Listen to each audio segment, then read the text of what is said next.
That's my baby. I'm dying. That's my baby. We're going at it at 110%. I just want 5 minutes of happiness, please. Just give me 5 minutes. And they scored. They did it. Left. What the hell was that? Oh, yeah. What the fuck are you talking about?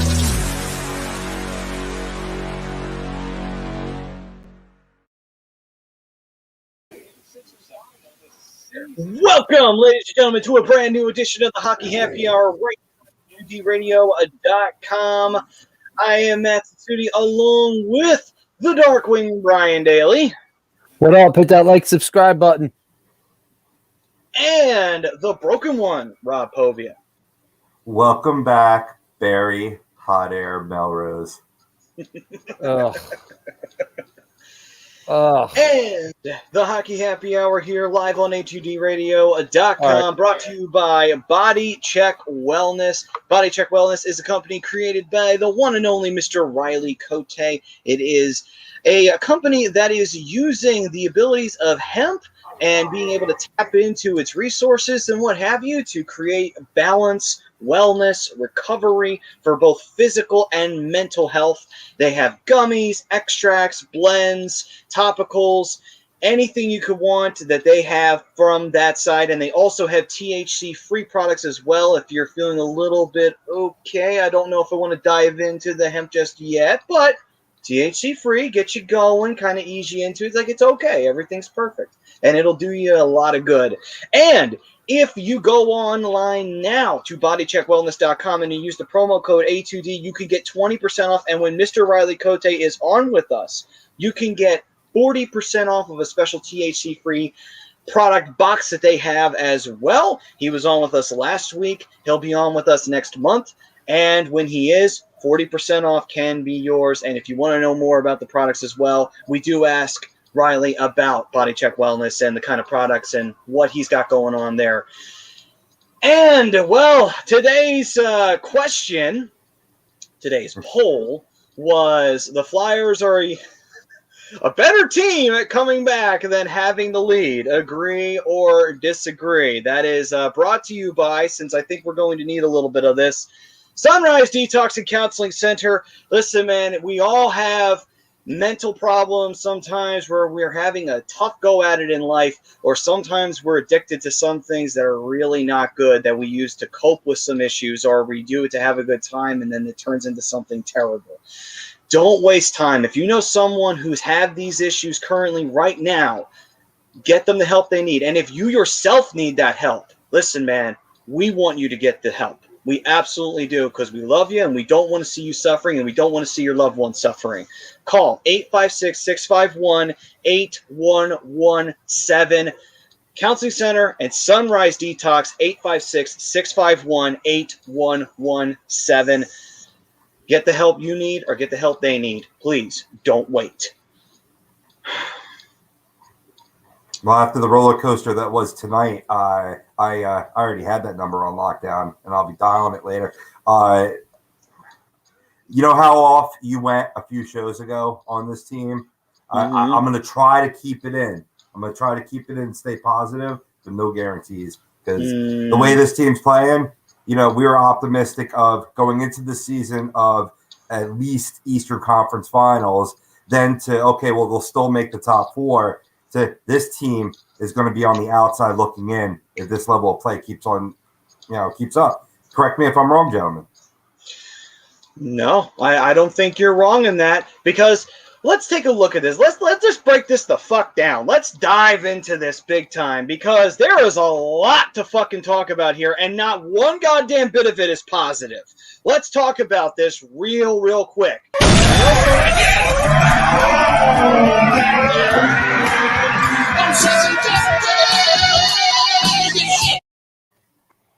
What the hell was that?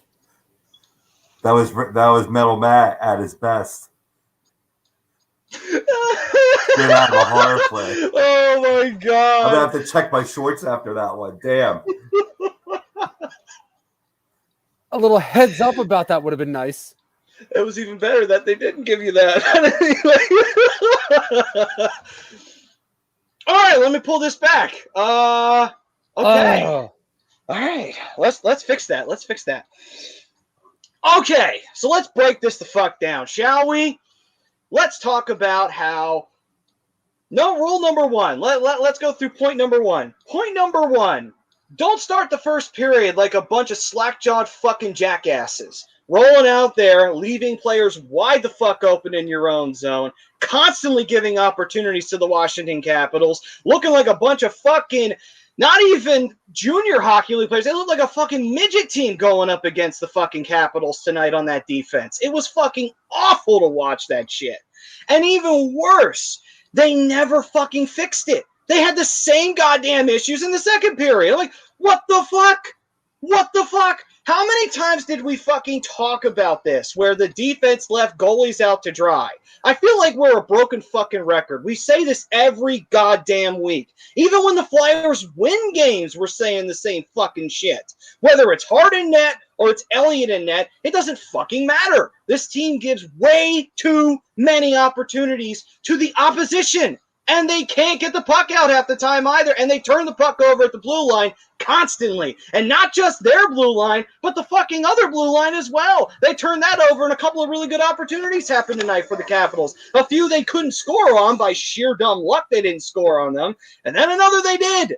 And all of this, none of this registering in the minds of the Flyers, none of this that you're making the same fucking mistakes over and over and over and over, for God's sakes. How many times do we have? I feel like I'm in fucking Groundhog Day. Only problem is there's no happy ending. There's no happy ending here. Bill Murray, when he commits suicide to get out of it, no, that's it.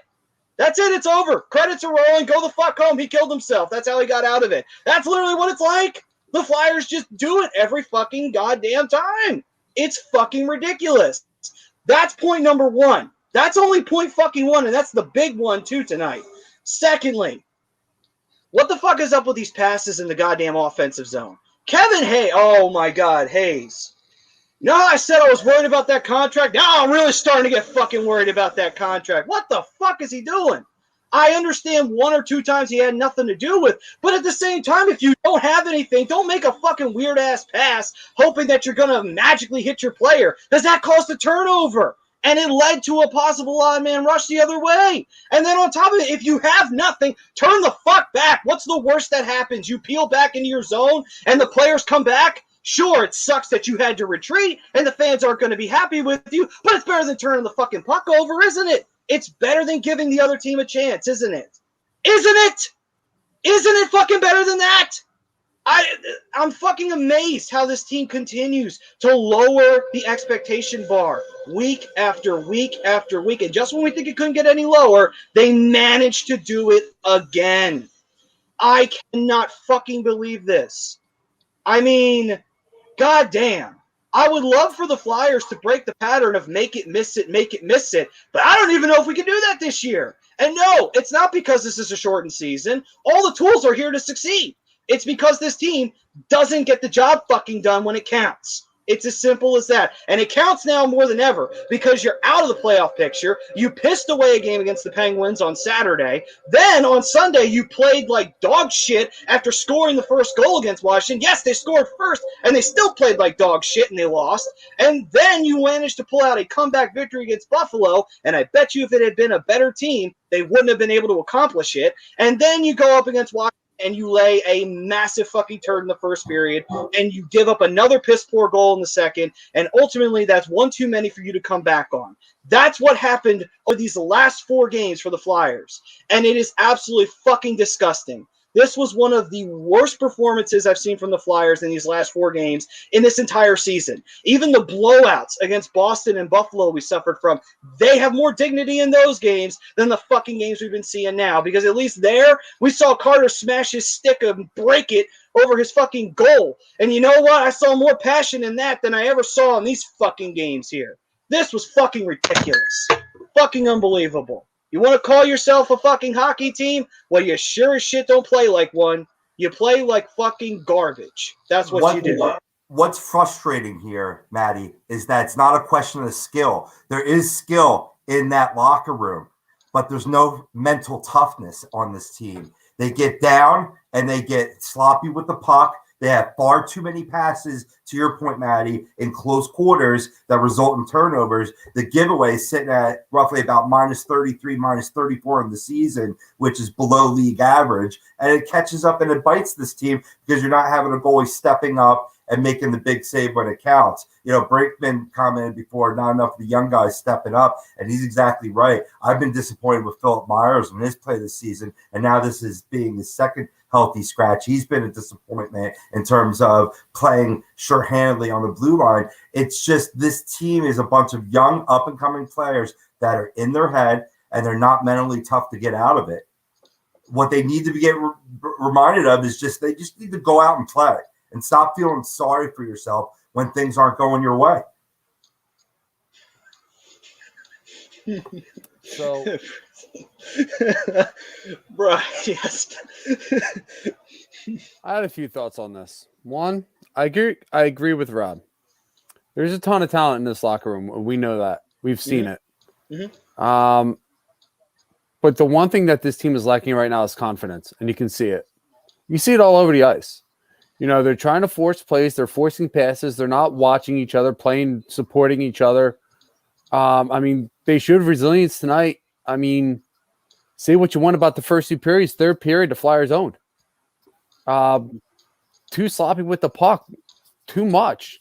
And, it's like you said, Maddie, we say this feels like week after week is, turnovers. Yeah. Turnovers have been huge. And I don't necessarily think it's an offensive issue. I think it's a defensive issue. The Flyers need to make a move and get a veteran defenseman. At this point, I don't care who it is. They need a veteran defenseman now to clean up the slop on the back end of the ice. That's their biggest issue. We know they can score. They had 3 great goals tonight, 3 snipe goals tonight. They did. So we know they can score. Mm-hmm. They can't stop the other teams from scoring. That's their biggest issue.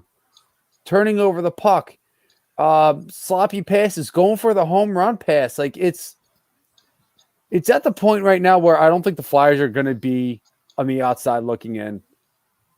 If they can make the move sooner than later. Chuck Fletcher needs to make the move ASAP. Flyers are 25 games in on a 56-game schedule. You're just about halfway there.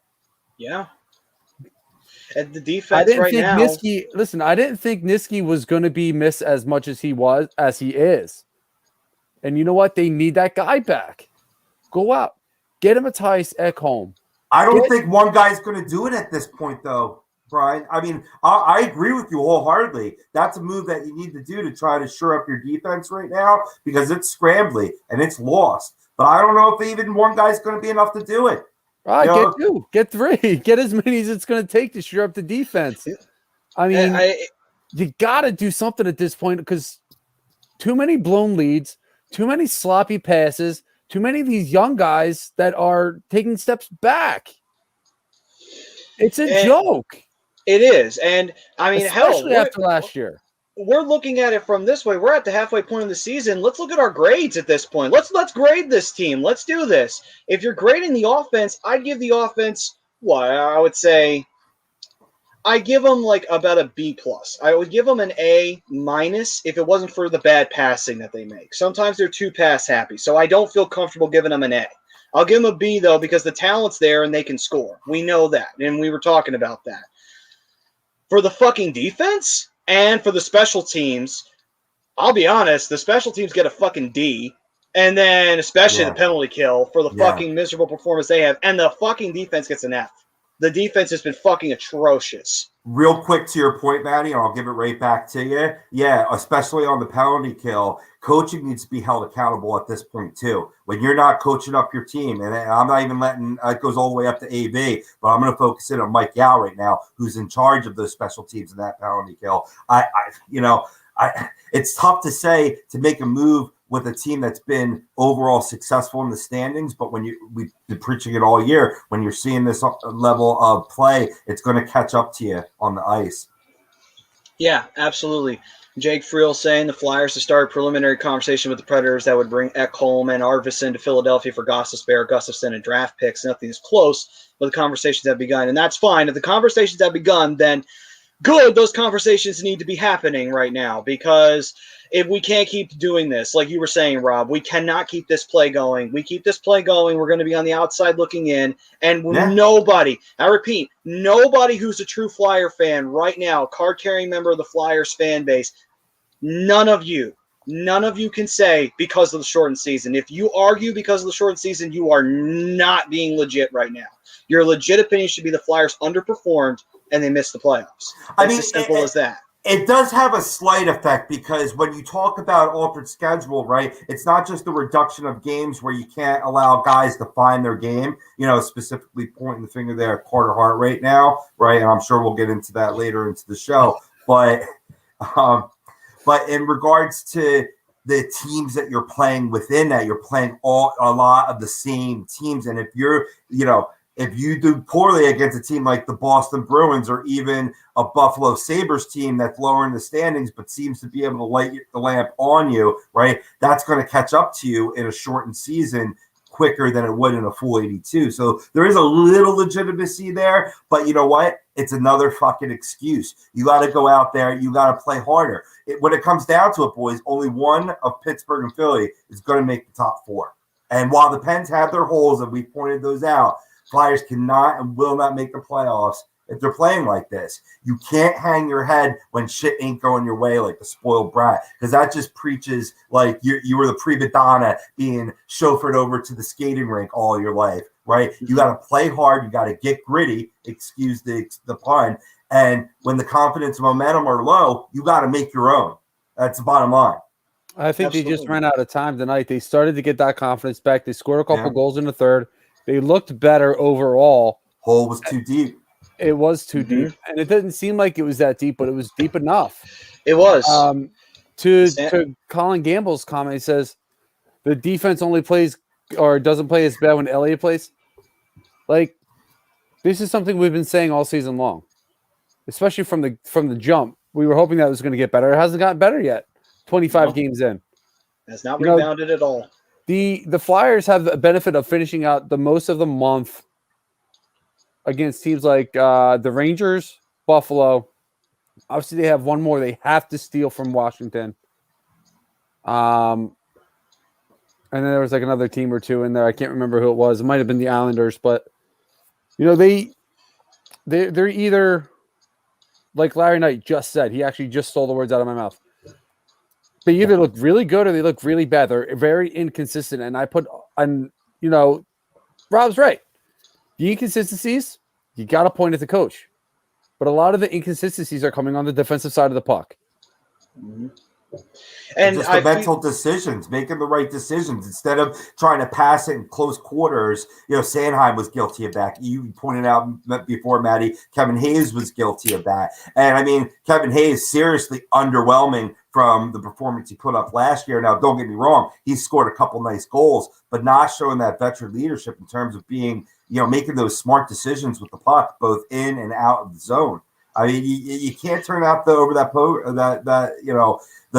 at the blue line. You can't turn over the puck there. Even Ivan Provorov was guilty of that, and luckily he made up for it later in the game. But it's just they got to get tougher in the mind. Now that could come with age, you know what I mean. But when you're talking within the short season, you got to get it together. You got to get it together quick, and then it goes back to the coaching.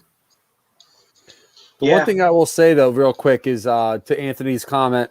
TK is starting to look a lot better since my little, I guess, rant a week or 2 weeks ago. I don't remember when it was, but he's looked better overall. He's getting in good positions. He's taking more shots. He's not passing as much as he's starting to get his confidence back. So that's huge.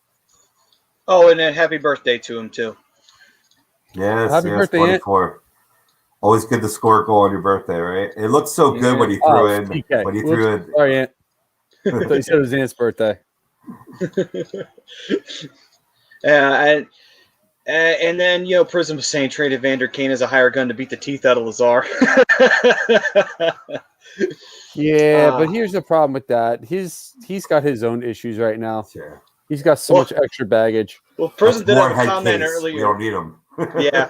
Well, Prism did say earlier, just pay off his debts and just have him strictly to be a hire gun. It's like, yes, that would sound like a very Flyer thing to do, to hire someone to be a hire gun and pay off his debts just to fucking beat people up.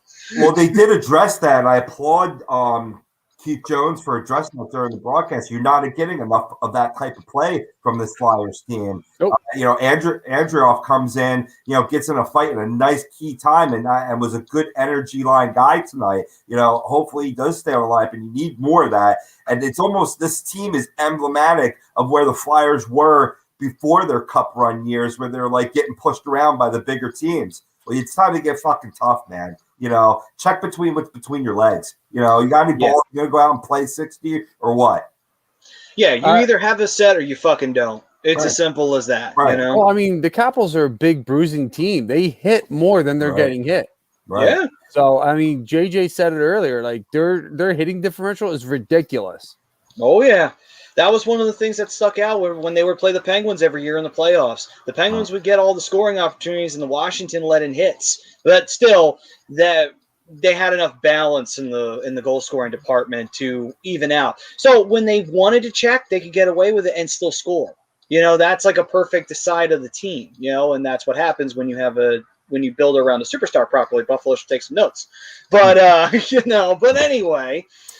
They did match the hitting intensity tonight. That's one thing over the course of these past 3 games, they have ramped up the the hits after the puck leaves the area, following through at your checks.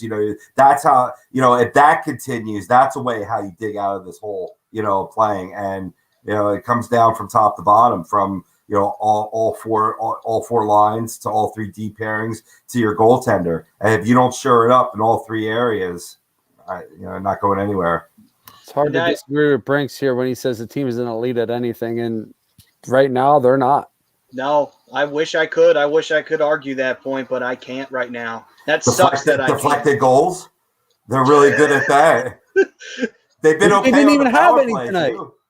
They didn't even have any tonight. They sniped all 3 goals. Yeah, none tonight, but overall, aside from the power play goal, all on the rush, which seemed to be something that they did well, especially in the third period, was get the puck and hop on the rush, and especially on the 4-on-4, they gave themselves some really good scoring chances, and obviously, you have the one by Provy. Right. John Castaglione has a great comment here. It's like, do we start questioning if this team overachieved last season? And I think we can all officially say yes, they did overachieve last year. I'm not going to go that far as to say that, though. I mean, they're capable of that level of performance. They're playing well under where they should be right now, skill level wise. I mean, we just said that to that effect earlier in the show. They're capable of playing so much better than this, and that's what's frustrating. I think that is frustrating on the side of it. It's just that for now, I guess you could say for me, I would say you can argue the overachievement rule only because they haven't done it a couple of years in a row or consistently, and that's the big concern that I have right now. Is like, this team's not consistent. Like, again, it's the same shit of 1 year we're doing good enough to get in, and then next year we're fucking dog shit and we're not good enough to get in. It's like, this inconsistency shit's got to stop, because it's like, new season or not, you need to play like this is like you're never going to play ever again. You have to play this season like this is your last chance to win anything. And the sad part of it is, for some of the veterans on the team, it is, because how much longer do they have left? It's like, I'm not saying they're like fucking, in the twilight of their careers, but they're getting closer to it. And it gets to the point, it's like, well, shit. Like, what the fuck now? I don't agree to that, because you got to look at there's a lot of youth on this team. There is a lot of youth. I'm not saying there isn't. They're just starting to get back to where they want to be. They're just starting to get back to being a competing team. That's why we're seeing a lot of the problems that we're seeing. It's not because of lack of talent. It's lack of experience. And a lot of the guys, you're starting to get close to that. Oh, well, they're still young. No, like, the defense needs to be held accountable for the mistakes that they've made, because they are young. You're getting to that point where you can't use that they're young excuse anymore. But you're still trying to figure out who your core is. You're still trying to figure out that team identity. And there's still pieces that need to come up. So to say that the Flyers are just starting to get back to being that team that they were in the 90s and 2000s. So, I mean, yeah, you got some guys that are getting closer to the twilight of their career, but I can't agree to that. I think this team is just starting to get back to being a playoff team. I don't think last year was a fluke. John does have the comment of the. Sorry, Rob. What were you going to say? No, go for it. Okay. John was going to say the team constantly looks like they are stuck in the bubble, constantly getting outplayed large periods of the time. Yeah. And unfortunately, that's what's happening right now, DB always coming in with great comments saying, I refuse to let the Islanders win the division. I will not watch that boring-ass team go on a deep playoff run. And then he went on to say, too, that Barzal is going to need back surgery after carrying that boring-ass team. He's not wrong. Have you watched the Islanders when they don't play the Flyers? They don't really have much going on outside of Barzal. But see, this is a weird. See, the sad part of it is too is that now we're in that position of. So now you're halfway through the season. Now it is go big, go home, put up or shut up time now. Because now you're fucking up at the worst possible time. It's like, okay, you cannot be fucking up now. Like, okay, maybe before you could get blown out 6-1 in a game. Sure. Fine. You still got how many games left? You're now getting to that halfway point. Now it's getting to the point of, oh boy, you better start getting into form here, boys. Or in other words, you might just miss. Especially when every game is 4-point swings. Yeah, absolutely. And that makes it even more important.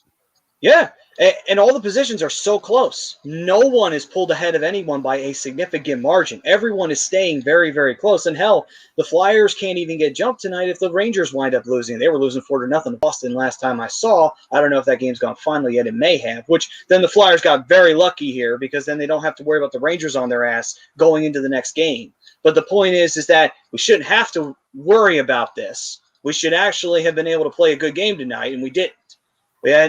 And I know it's like, okay, they got better as they went along. Yeah. But you know what? You can lose a game in one period, and they did. They lost the game in one fucking period. And that one period killed them. And it wasn't the third this time. It was the first period this time. That killed them at the end of the day. 32 games left. There's still plenty of time for them to rebound. They're only I know not all the games were completed, but going into tonight, they were 6 points out of first or 6 points out of second or something like that. There's not a huge differential between first and where the Flyers are. The Flyers are by no means out of it. Do they need better 68-minute efforts? Yeah, absolutely. But they are far from out of it.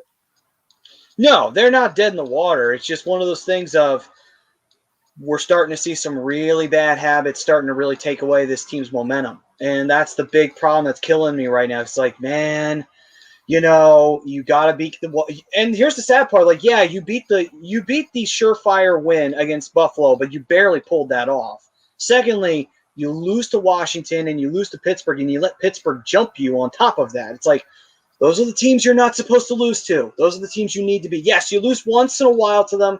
It's not going to kill you. I get that. You're going to lose to them because they're good teams. However, though, you got to beat them more than you lose to them. You have to.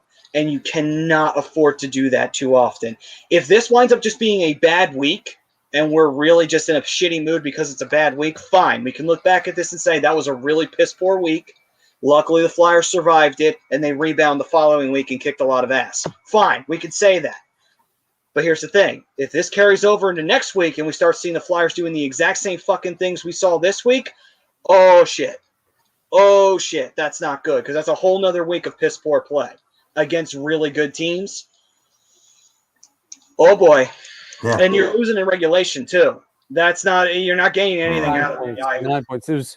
Okay, so they were roughly 6 points behind Washington. Okay, that's what I saw.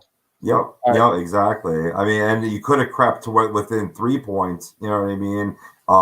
Instead, now you lie 7 behind them and 3 out of the, fourth and final spot occupied by the Bruins. So, I mean, the good thing is that you're still right in there. It's, thankfully, due to a lucky win-loss record based on level of play earlier on in the season. But you got to build around players that are contributing, and in terms of one young player that has certainly stepped up his game, as I knew he would. Joel Farabee has been fantastic, and that's a player of the future that you're going to build this organization around. And you got to start looking at some of the other guys. I know I read some comments before about people being unhappy with Nolan Patrick's play, and I'm going to even throw. I know it's a sore subject. We need to be a little patient as Oscar builds his way back. But I mean, enough's enough. You've been playing for a while now. His shot looks weak. He looks slow on the ice. Some of these young guys got to be held accountable. And Farabee's going to be the leader that hopefully takes some of these guys there, or they might not last long, in an orange and black sweater. No, and you know what? Patrick, I'm with you. Patrick, I want to be a little bit more lenient on because, he missed all of last year. Training camps was different. He didn't get the preseason games in, and I'm not trying to make a ton of excuses for him because his play has not been good. Right. But I want to give him – he's probably the only one I would give a little bit of leeway on because of, the situation from last year and just getting back into the game and all this other stuff. I was hoping that shootout goal would get him going tonight, He needs something to get him going. I'm not quite sure what it – I don't know if he just needs to get on a the scorecard for real instead of the shootout, but he's got to do something to get going. Same thing with Lindblom. Like, again, he's another one I get. He just coming back from battling cancer and all that. He's another guy that has to step up. To step up. Right. You're getting better play from TK. You're getting this, Giroux needs to figure out how to put more pucks on net. The big thing with this team, again, continues to be the pass-happy offense. And they gotta stop passing so much and shoot. The offense is good enough to score and win games. Yeah, they're good enough. We know they are. Couturier is a former 30-goal scorer. Drew's former 30-goal scorer. JVR's really cooled off since the start of the season. He's a former 30-goal scorer. Like, we know the guys are there. We know they have the ability to do it. They just have to get that shot first mentality, and they just don't have it. And then, Anthony's also then saying, Washington, the Rangers, the Islanders twice, and the Devils are next week. And they're saying that should tell us a lot of where we are heading and what we need to do. And these are, that's a situation where you look at, okay, those are two should-be wins. That was it. Yeah. You have two should-be wins against the Rangers and the Devils. And, yes, those are should-be wins. There's no excuse to lose. You lose to them, that's you would have to have just played terribly. That's as simple as that. Meanwhile, you got Washington. You need to beat Washington. They got another game coming up against them. Got to beat them. Got to beat them now. You do not lose 4 straight. You lose 3 straight games in a row against Washington. It's like, what the fuck? You're burying yourself here. And then on top of that, you got to beat the Islanders twice because the Islanders are leading the fucking division. On top of it, you don't want to keep getting more distance put between you and leading teams. And Pittsburgh right now, if they're facing, like somebody was saying, they got a lot of games against the Devils and against the Rangers coming up. If the Penguins can take advantage of that and use their skill that they have above the Rangers and the Devils, and goaltending's better for them, you're going to need to stay on pace with them and outperform, and that means you got to hustle up and beat these teams. And not just the teams like the Devils and the Rangers. You got to beat the Islanders, and you got to beat the Capitals, and you should beat them anyway, just on principle alone. You shouldn't just lose to the top teams because it's too hard to beat them. Put the fucking effort in and get the job done. For those of you watching on YouTube for the first time, hit that subscribe button, turn on the alerts, make sure you don't miss us every Thursday night at 10. Same thing if you're on the social medias. Hit that like button, hit that subscribe, make sure you don't miss us every Thursday night, 10 p.m. Sorry, 10 p.m. Don, Prism, how we doing, boys? I see you in that chat. Yeah, Don, the top 4 in every division makes it. So there's going to be some teams that are, good teams on the outside looking in, and right now Flyers are making it far too easy for that equation. They are. They are, and by the way, Don, shout out to your Red Wings beating the Lightning. Good for you guys. You got to win against them. Good on you. Barely. They almost blew it. They were up 5-2 with like 5 minutes left. Hey, they still won it though. Good for them. Good for them. Good win on you guys. Raska, don't expect them to go get anybody. Don't expect them to go get anybody big. Anaheim. They're probably sell off some pieces. Come the trade deadline. Don, I know you're good, boy. I know you're good. I mean, one thing I want to go back to real quick, and that's, maybe this could get into a little Carter talk. Playing the same teams, many more times within this 52-game schedule, and obviously, it's been well documented Carter's failings against Boston. They've had his number this season. If you look back, I looked back at his game logs earlier today, right? Besides Boston, the two other games where he gave up 3 or more goals was against Buffalo. In that 6-1 game that you referenced earlier, Maddie, and recently 3 goals getting yanked, right? And if you look at the other games, and I mean, I could bring them up on my phone again if we want to dissect them a little bit more, but that might be tedious, right?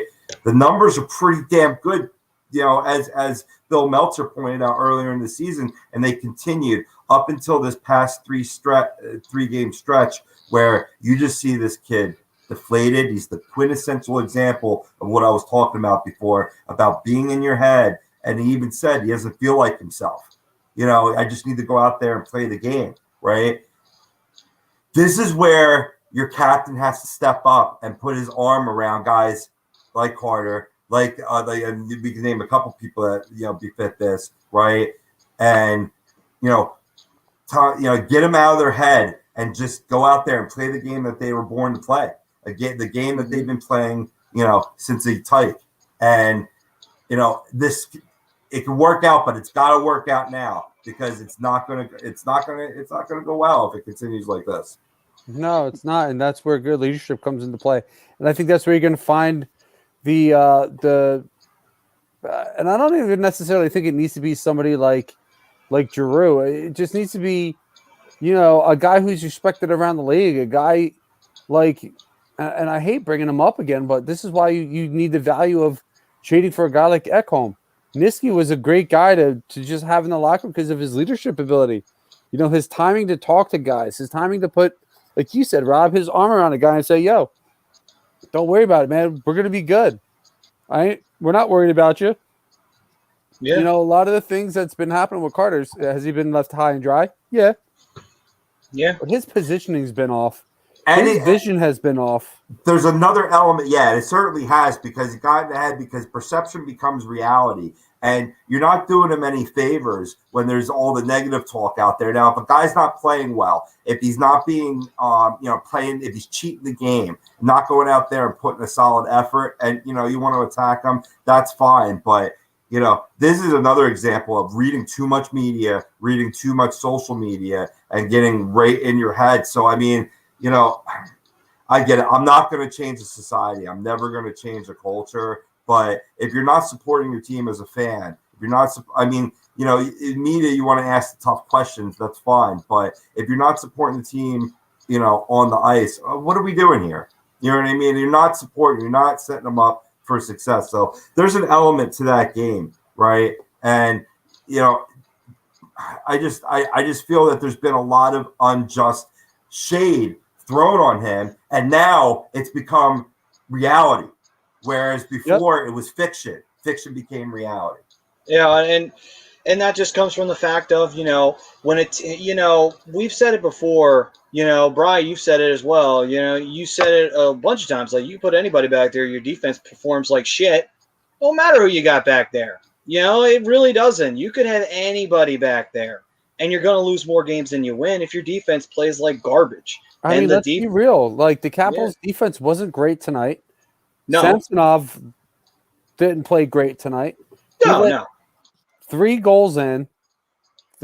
I mean, I'm not going to lie. They were some pretty clutch, nice goals too, though. But yeah, they were pretty, yeah.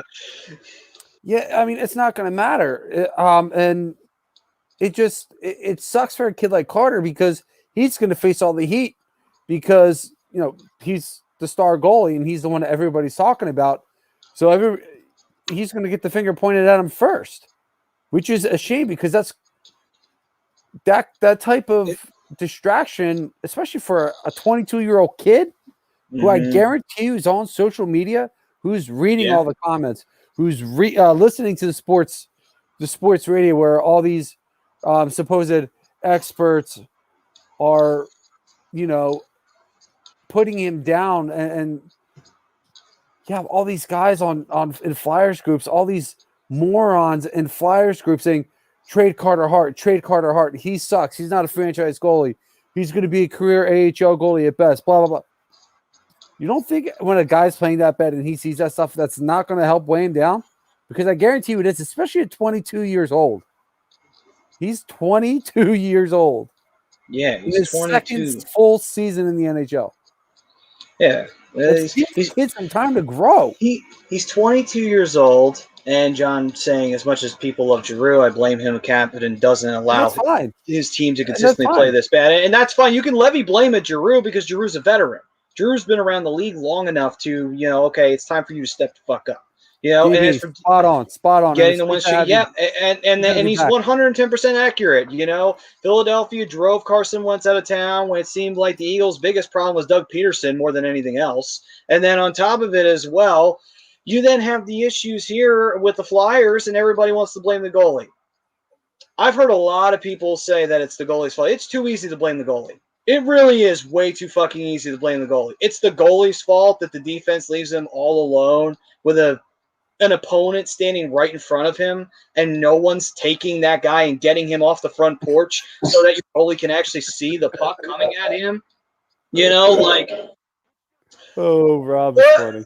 Like, how many more times do we have to go through this with people who just don't understand how this game works? It's like, guys, it's not Hart's fault.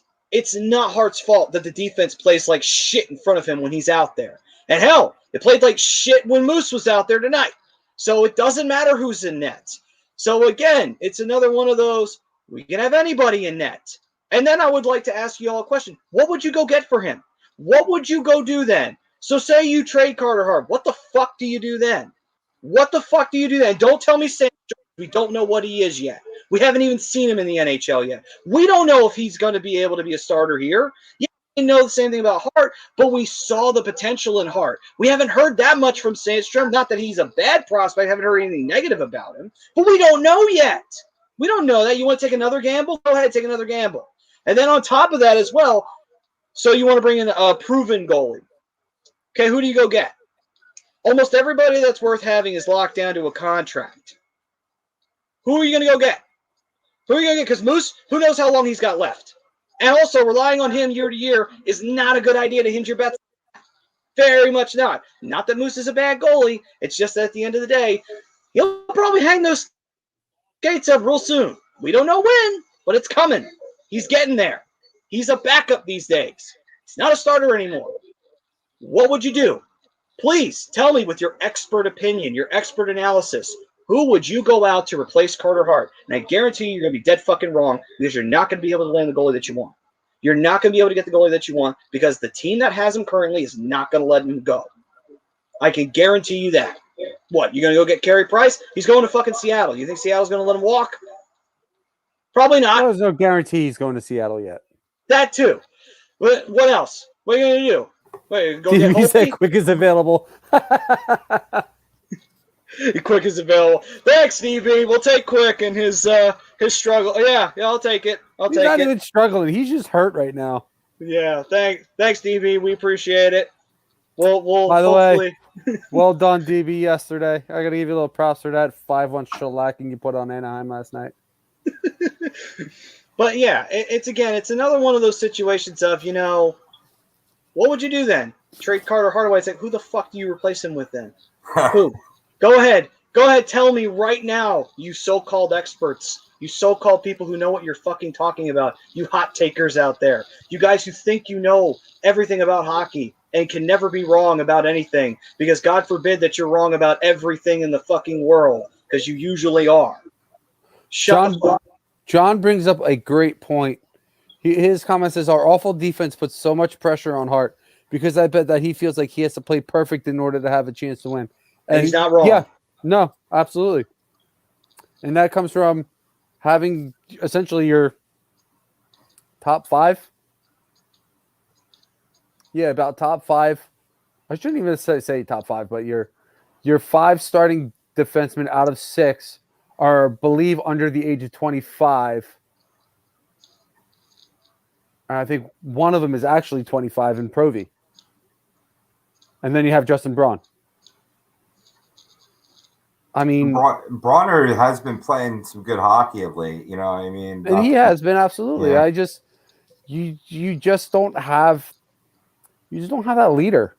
You just don't have that guy back there to calm the guys down that knows how to sit there and take one of the young guys. And Ekholm has done a great job on that defense in Nashville to just say, "Yo, relax, shifts over. Let's focus on the next one. What mistake did you make? Okay, now we're going to not do that. Focus on this." Well, the Flyers defense biggest issue is playing the puck, not the man. Yeah. And then on top of that as well, let's pull that. Let's take an example of this. Let's take an example of calming the players down and getting them back into the game. The game we came back and beat Pittsburgh in.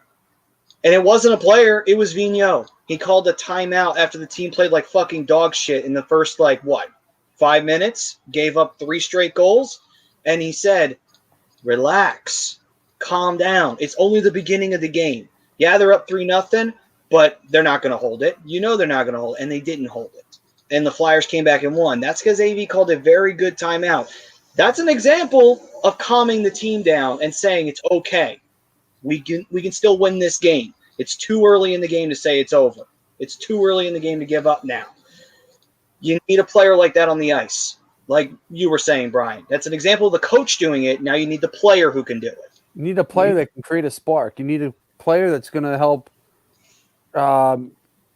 swing momentum when you need it. Whether it be a guy who can make a big hit, whether it's a guy who has a good scoring chance, or a guy who just buries somebody in the corner just because he's there. You know, they have nobody that can swing momentum that way. Like, it was great to see Andreev. Well, I call him Andre. That's his nickname, isn't it? Well, yeah. I thought you were saying Andre. All right. I don't. Andreev is just too much. So, his fight, like Rob said, was perfectly timed. Like, it was a time that they needed it, and you would think it would create a spark. Do you need more guys like that? Not necessarily that's going to drop the gloves, but a guy who's going to use his physicality as a momentum swing. A guy who's going to see a Capitals defenseman in the corner swinging around with the puck, and he's just going to throw his weight. You know, it's something. It's huge, and it's something that I want to say over the last 2 or 3 years the Flyers have been missing. Yeah, you know, they don't have that guy, and I would rather see that guy on the defensive side. But if you go out and get a fairly physical player who can actually put the puck in the net, I think the Flyers letting go of Ryan Hartman was a mistake. I think it was a mistake, not because of his scoring ability, but because he's a good bottom 6 player that plays with grit. So I would say also maybe Tyler Pitlick too. Pitlick is another good one that they let go. Yeah, he went to Arizona. Shit, he left us for Arizona. That feels bad. Maybe we should have kept Derek Grant too. I mean, he did pat Suzuki on the head. We won the series. Anthony wants to know, so what do you guys think we need as far as winning percentage goes, I guess, to make the playoffs? He said 650. Zayd Wisdom would be a good one, Colin. That's actually not a bad option. I just don't know if he's ready for the NHL yet. Boy, that'd be great if he was on there. Boy, if that kid was on the roster right now, I bet you he'd be able to call people out. It's like, he is playing through, well. I'm fucking Phantoms, here. Though. What the fuck are you guys complaining about? Like, seriously, that's all he'd have to do. He's like, what? He's like, he has been playing well though down on the Phantoms. So I know that. I think he might be a little. I think he's just needs a little more seasoning down there. Yeah, that's fine. I mean, I'm perfectly fine with that. If he needs some time to mature, maturate, take your time. Take your time. Oh, let's see. How much have the Flyers let down Provy? Every year he has a new defense partner. The Flyers are scared of losing a young player in the expansion draft more so than being aggressive and improving roster. Ooh. There's a good argument there to be made, actually. And you know what? I actually like what John said there. Letting down Provy. And you know what? I'll take that because that's an angle we haven't looked at. Provy has been let down a little bit by this team, too. You know, it's like you give him a good defensive partner in Niski. You don't give him anybody else. He's had really no one that he's had to work with for this whole time. They've been trying to find him someone, and it hasn't been working out. He's not wrong in that. Provy hasn't exactly had it perfect since he's come up either. Now, Provy has more experience, so he should take a better step forward than some. But at the end of the day, though, losing Niski really hurt Provy. I mean, he did have a nice goal tonight, so I'll give him that one. He did have a made nice up for that giveaway he gave Ovi. Yeah. Gift wrapped that. Yeah, he did. He certainly did. Who will shoot from anywhere, as he proved tonight. And it'll go in. He's trying to break that record, man. He knows he's close. Yeah. 2 away from Dallas is starting to come back. Dallas down 4-0 at the start of the period. Now it's 4-2. Oh, what to the winning percentage question before, I think if you get to 630, 635, that'll get you in or whatnot. Because you look at teams like, that we will be playing in the next week and have been playing in Pittsburgh and Washington, right? Now, Washington, much like Pittsburgh, gave up a bad lead to the New Jersey Devils not too long ago. And that started creeping in their mind in this game. So hopefully they can build any positive momentum into Saturday night. They're no lead safe with this Washington team, so that's something to build on. You got to pray upon that to be able to catch up to some of these boys because they're sitting what are the Flyers like of 605? That's what I was trying to do in my head. Quick math. They're probably about 605 right now. I mean, if they can get to 630, 650 solid gets you in. I think you're solid in with 650. But I think you could get in that 4 seed because, some of these other teams too, you know what I mean? It's not all peaches and cream on their side. No, and you brought up, the one point you brought up there, Robbie, was, and I think it's a great point, is the Capitals coming into the series was on a 4-game losing streak, and they did give up a big lead to the Devils. You started to see it a little bit tonight, that they started to sit back a little too much. Flyers were able to make a couple good rushes happen and scored on 2 of them. But, they just I think they need a little bit more time. If they had gotten to go a little earlier, say when the second period resumed, they could have picked up a goal there. I think they would have been in good shape to tie the game. I think if they had gotten the game to overtime with the way they were playing, especially in the third, I think you got a good shot at stealing that game from Washington. True. And we would be talking about a totally different story. We'd be talking about how the Flyers almost pissed away a game, but managed to come back like they did against Buffalo. But then again, you go back to that, it's like, how many more times are we going to be able to rely on that? Then we have to talk about that issue. But nonetheless, though, more other comments here. Prism did actually has a good one here. He said Carter Hart, Mackenzie Blackwood, Caden Primo, Jake Ottinger should all be untradeable. You don't give up on young, talented goalies. Hasek wasn't Hasek until he was 26 and 27. Hart's only 22. He says Hart's only fucking 22, by the way. Listen, this is why I love Priz. He brings logic into everything. He does. I do like his trade. I do like his trade idea though. Flyers and Senators trying to bring in Shabbat. I was looking at that. I mean, I ideally want to bring in a guy that's going to be a little bit more, a stay at home for Provy, a guy that's higher in hits, like Shabbat's like maybe a hit, maybe 1.5 hits a game. You know what I mean? And he has a good defensive veteran presence, though, in terms of if you're looking for that leadership. So I'm not unopposed to it. But I'd like to target a guy like Ekholm, it's a little bit bigger in the hit department, but Shabbat's another guy to look at. I'm not going to deny it, Bruce. Well, here's the thing, Priz, and I didn't realize this. Well, one, the great thing about it is he's 24, so that's actually kind of a step backwards of what I'm trying to do. But anyway, he's signed to a long-term deal with a cap hit of $8 million. Ooh. So that kind of just takes me out of it. He's a good defenseman.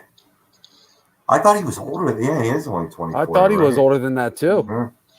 Well, Prism is saying that Chabot does push up too much, is what the Senators are saying. So it's kind of leading to what you were talking about, Rob, with not staying at home too much and cheating the play.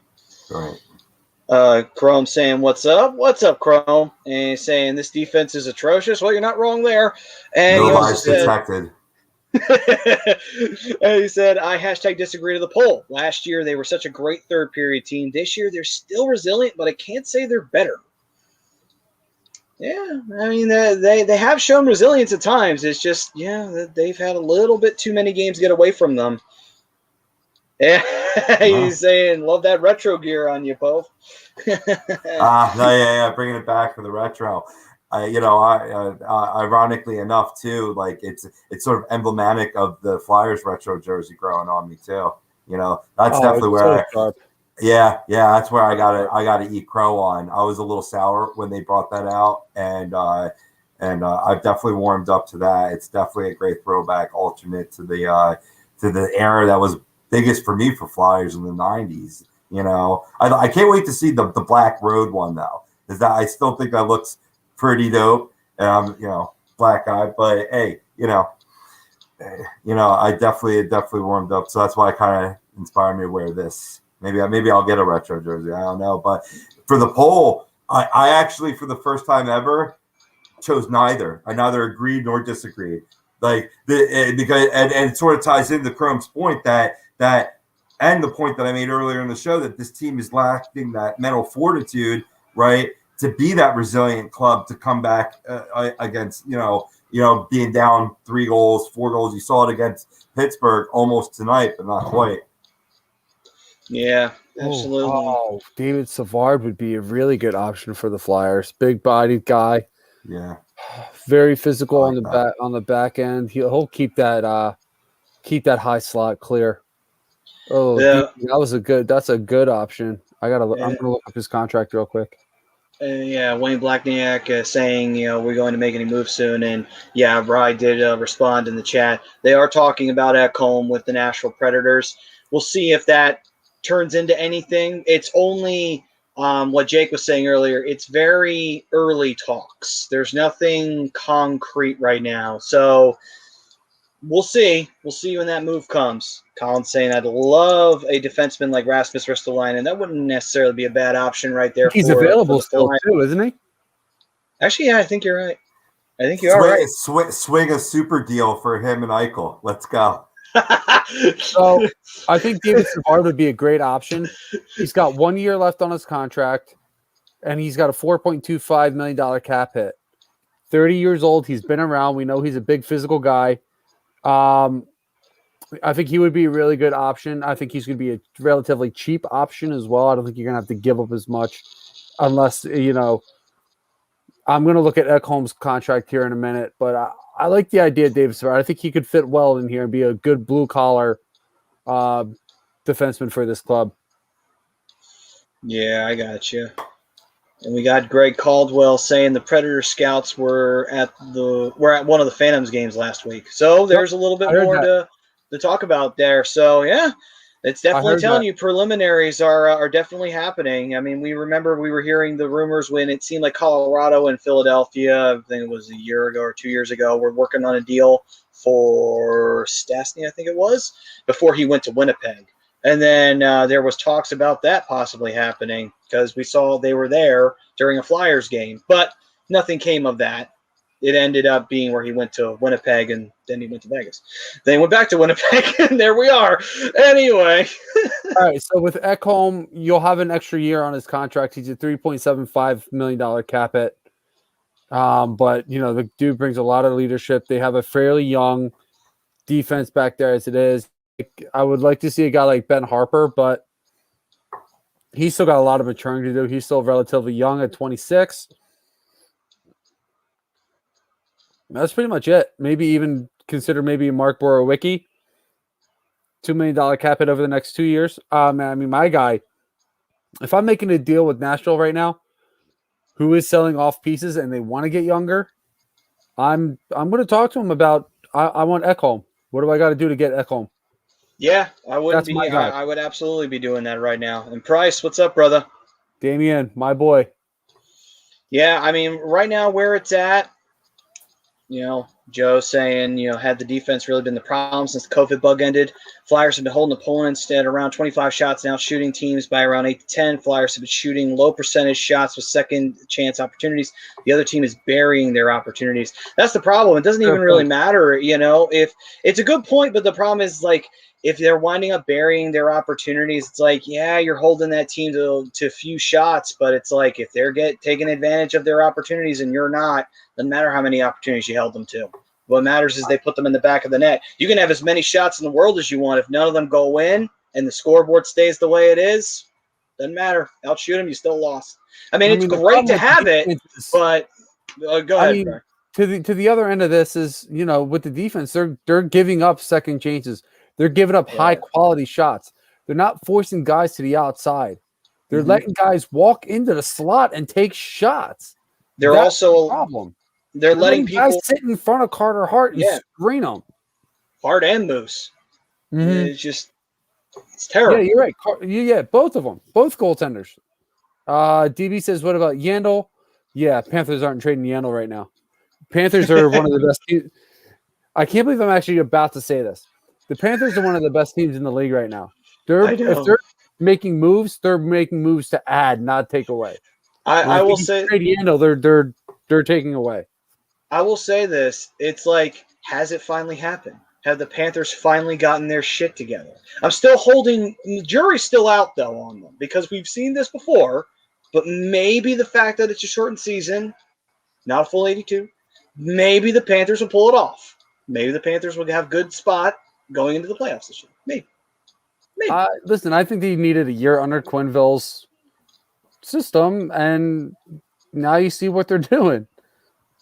They have zero. I don't think any player on this roster right now has any sort of confidence, and it's not necessarily in goaltending. It's in just a play in general.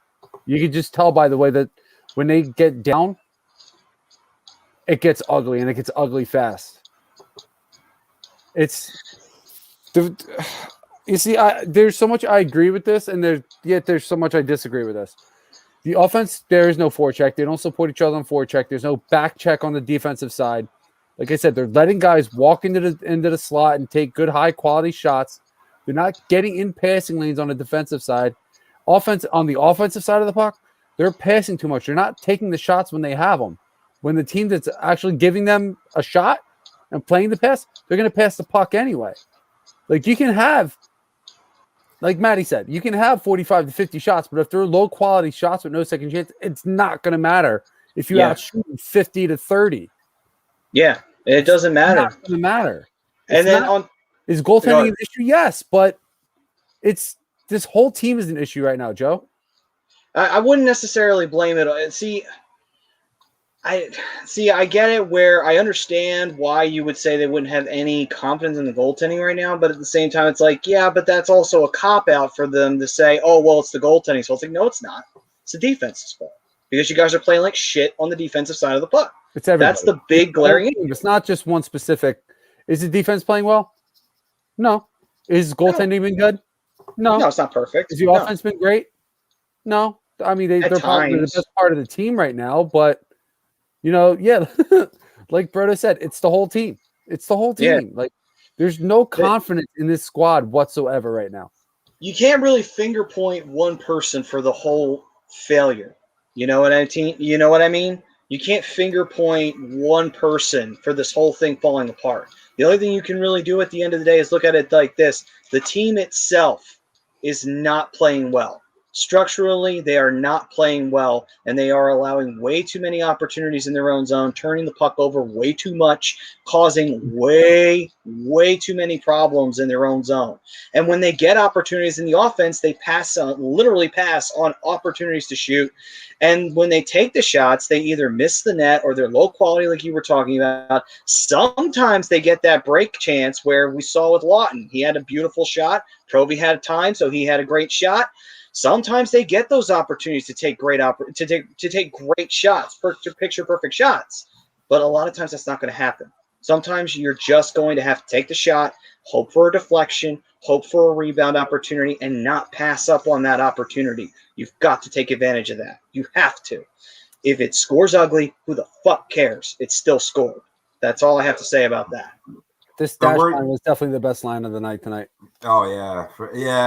I'd say that's what I was just about to say or whatnot. That's another line that I'd like to see them keep together because they did show flashes, not only tonight but over the past 3 games. But yeah, I definitely love the Farabee Cooch JVR line. Like it's definitely been doing well. Oh, for sure. While I was off camera there, I was doing a little research, boys, because I wanted to come up with a name, like a good name for a trade target for the Flyers for defense. And it's a guy that I believe Kevin Hayes may have shared an ice with in New York. But what do you think about them targeting Mark Stahl from Detroit Red Wings, who's on the last, he signed a 1-year deal with them. That's only $1.2 million. So, you know what I mean? It's not much hitting the cap, and he's an unrestricted free agent next year to where it could be just a rent or a sign if it works out. But you talk about a defenseman that's defensively responsible, takes the body, 6'4", 213 pounds. What do you guys think about him as a trade target for the Flyers? Go ahead, man. I mean, it's not a bad move. It's not a bad option. How old is Mark Stahl? 34. 6? Oh, I was close. 34. Okay. That's not a bad option. Looking at that situation, it's not a debate of, is he going to retire soon or not? No, he's not in that range. So, okay. Yeah, it's not a bad option. You maybe throw a low deal at him, like a low-risk deal at him, see if he wants it, Maybe you sign him, if you have to sign for 1 year, okay, maybe you can get an extension if it winds up being a good fit. If not, then you had a 1-year rental like you were talking about, low risk, high reward possibility. And if it is a reward, then you say, all right, we like the play that we're getting here. Why don't we sign him to a 2-year extension or some shit like that? You know what I mean? Like nothing extravagant. Maybe you get 3 years out of the guy. And if you get 3 years out of him, who knows? Maybe he can whip Provy into shape to where we won't need a veteran player to step in and play with him. You know what I mean? Like maybe he'll whip the whole defense into shape. So we won't have to have this debate when he retires if that happens. You know what I mean? I have no problem if we go around the Stahl, honestly. Why not? It could be a good fit in terms of just a veteran voice, and a little, shake up the locker room a little bit too. Like they're trying to. I mean, probably my preference would be Ekholm. He's younger, obviously. You know what I mean? But you're not really. Yeah, that's like certainly a nice plan B. It's not going to cost you much. A team that, down in the standings may be able to move to a team that's not going to face them in the division within this format, nor when it goes back to the normal Metro and Atlantic. And it's a guy that you can get on the cheap. And yeah, if it does work out and he has like a couple years left to his career to finish it out, you could sign him or you could just let him walk or whatnot. I don't think it's going to cost you much in terms of prospects that way. Something needs to be done. I mean, Joe brings up a good point. Like it was key for the Washington Capitals bringing in Zdeno Chara, who still keeps forwards at a distance, still crushes, uses that long reach or whatnot. I don't know. I wouldn't go as far as saying he's as good as he ever was, but he certainly was a great addition. You could see that having a positive effect in terms of their defense, not only just for what he brings on the ice, but that veteran leadership. We've been talking about it all show. Yeah, and it's like you said, Robbie, it might take more than one guy. Stahl might be a cheap option to get. Yeah. You're not going to have to give up as much. So you bring in a Mark Stahl. And you can still go out and get him a Tyus Ekholm, depending on if what Jake said earlier was true. But you can check Jake out on Friday nights on Fan Friday. And what else is Jake on? Jake's on a couple other things. Jake's sporadic. He'll show up on any show. Jake Friel. Love Jake. You have to show up on Go yeah. Yeah, no, for sure. Doors open, Jake. I subscribed everywhere, so I don't really need to know when people are. My phone tells me. Yeah, turn on the alerts if you guys haven't already. Yes, Don, make it happen. Make it happen, Don. Yes. You have your influence. We will not take Jeff Blashill, though. That is an immediate deal breaker. Listen, I'm all for getting Mark Stahl, and you can even bring in a guy like Matthias Ekholm. You get both deals done. Yeah, why you know not? What I mean, like veteran leadership on the back end is not a bad thing. It's not a bad thing, especially when you have a young goaltender like Carter Hart in net. He's got a great mentor in Brian Elliott, but it doesn't hurt to have veteran leadership on the back end. It makes his job easier because that veteran guy is more than likely going to do his part, especially a guy like a Mark Stahl. Yeah. And I think Greg's comment here says it all. This team just can't put a good 3-period game together. Way too much talent on the forward lines to be this inconsistent. You're right. Can't put a good 3-period game together. Sometimes you get 1-2 good periods out of this team, but that one fucking period could cost you. And it cost the Flyers tonight. So it's you can't be doing that. You got to play 60 minutes. No, I mean, I would be happy if they played 45 minutes. Yeah. That would have been nice. Don was going, yes, come get Stahl. And I was like, let me look into this. He is a -5 on the season. I can see your disdain, but I still like him more than a hit a game. He blocks a lot of shots too. Maybe a change of scenery could revitalize him a little bit. But you also got to keep in mind he is in Detroit. So, who thrives in this? Who thrives aside from Bobby Ryan? Aside from Bobby Ryan, who thrives in Detroit anymore? Maybe Grice, but that's it. He's not even looking that good. I know.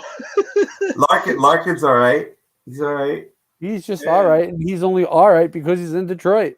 Yeah. Any other salty tears? Yummy. Plenty of them. I love you, Killing me in fantasy. And this is why we have Brodo in the back end, because this is the shit he does. Love you, Don. Tell me to go to hell. Yeah. Listen, your team is in better position than mine, so I don't want to hear it. That's another one. Hey, listen, we'll send you guys Josh Manson. Good. While we're at it, we'll send you Mark Fried. No. Oh, wait a minute. Sorry. He's already on another shitty team. Anyway. Shitty because it's a team I don't like. Not because they're actually shitty. Gotcha. You boys want to go take this around the league? Yeah, I think it's about time we do that. All right. So we'll sum it up. The Flyers sucked a dick tonight. But around the league, there's plenty to talk about. So let's get into it, ladies and gentlemen. That sounds so. Let's do the big one. A little too personal. So the big one. It's a little intimate as well. Hey now. Listen, man. It's no offense to anybody who does. It's just one of those, you played like garbage tonight. That's all it is. Anyway, so with that, though, we go to around the league. The big one to talk about.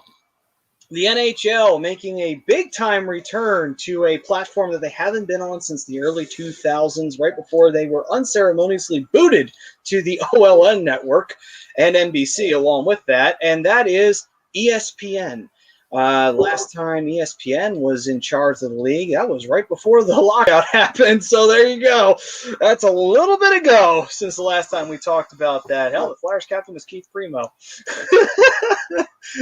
Man, long time. But 7 years. It's a big 7-year deal. ESPN Plus is going to have streaming rights, which, by the way, if you are an NHL TV subscriber like this guy right here, Get ready to use ESPN Plus because that's where it's going to now. And then on top of that, ABC will also be carrying hockey games once again, like they did when ESPN originally had control of the NHL as a property. So, gentlemen, what do you think about it? And Gary Thorne also, by the way, said, I'd love to do it. So maybe we get it back. Maybe we get ESPN back the way we knew and loved with hockey. Oh, I'm not looking forward to it. Give me Barry Melrose. That is the crease. negative. He's in the crease. So if you're an ESPN Plus subscriber, it's gonna fuck a lot of people too, man. You know what I mean? I mean, if you were already subscribing to NHL, TV, chances are you're gonna go over there, and it is a great move because now you have the capabilities of seeing so many different games around the country, especially your fantasy player, your DFS player. You're gonna be able to keep up with teams a lot more readily should you pay for the service. But if you're cheap, on Broke Street or whatever, you might be shit out of luck. And what the real question is so ESPN drops $400 million for the 7 years, right? Which was I think that doubled NBC's current deal. So they stood no chance. They take 4 out of the next of these 7 years, they'll have the Stanley Cup Finals on ABC, and half of the I believe exactly half of the playoff games for the entirety of the 7 years. What's that going to mean for the other half? Will NBC be able to bid and retain those? Because in that case, then it could be business as usual with an NBC run Philadelphia station, say, for your local coverage for Flyers games that's not on the national broadcast.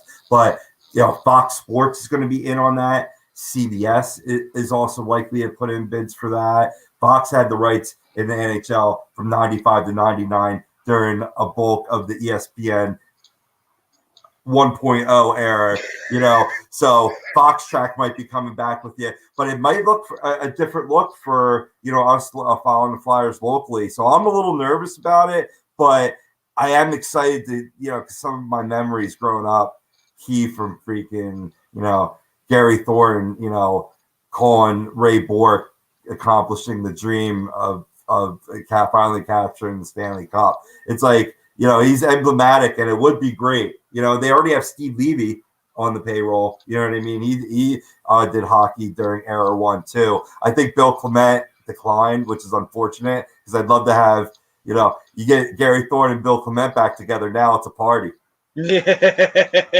So, I mean, I don't know if Gary Thorne's coming back. He's still under contract with the Orioles, but I don't know how I feel about this. I think this is going to do more harm than good for the game, which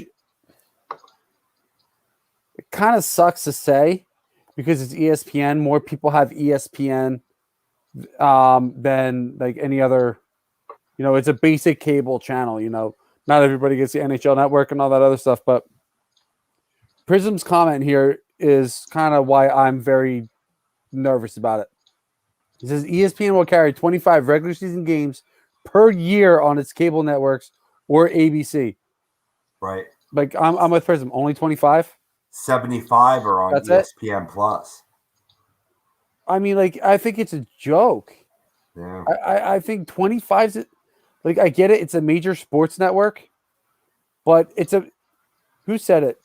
Somebody, I can forget who. I don't see the comment up here because I'm not exactly sure who. Oh, it was Prism again. They barely talk baseball.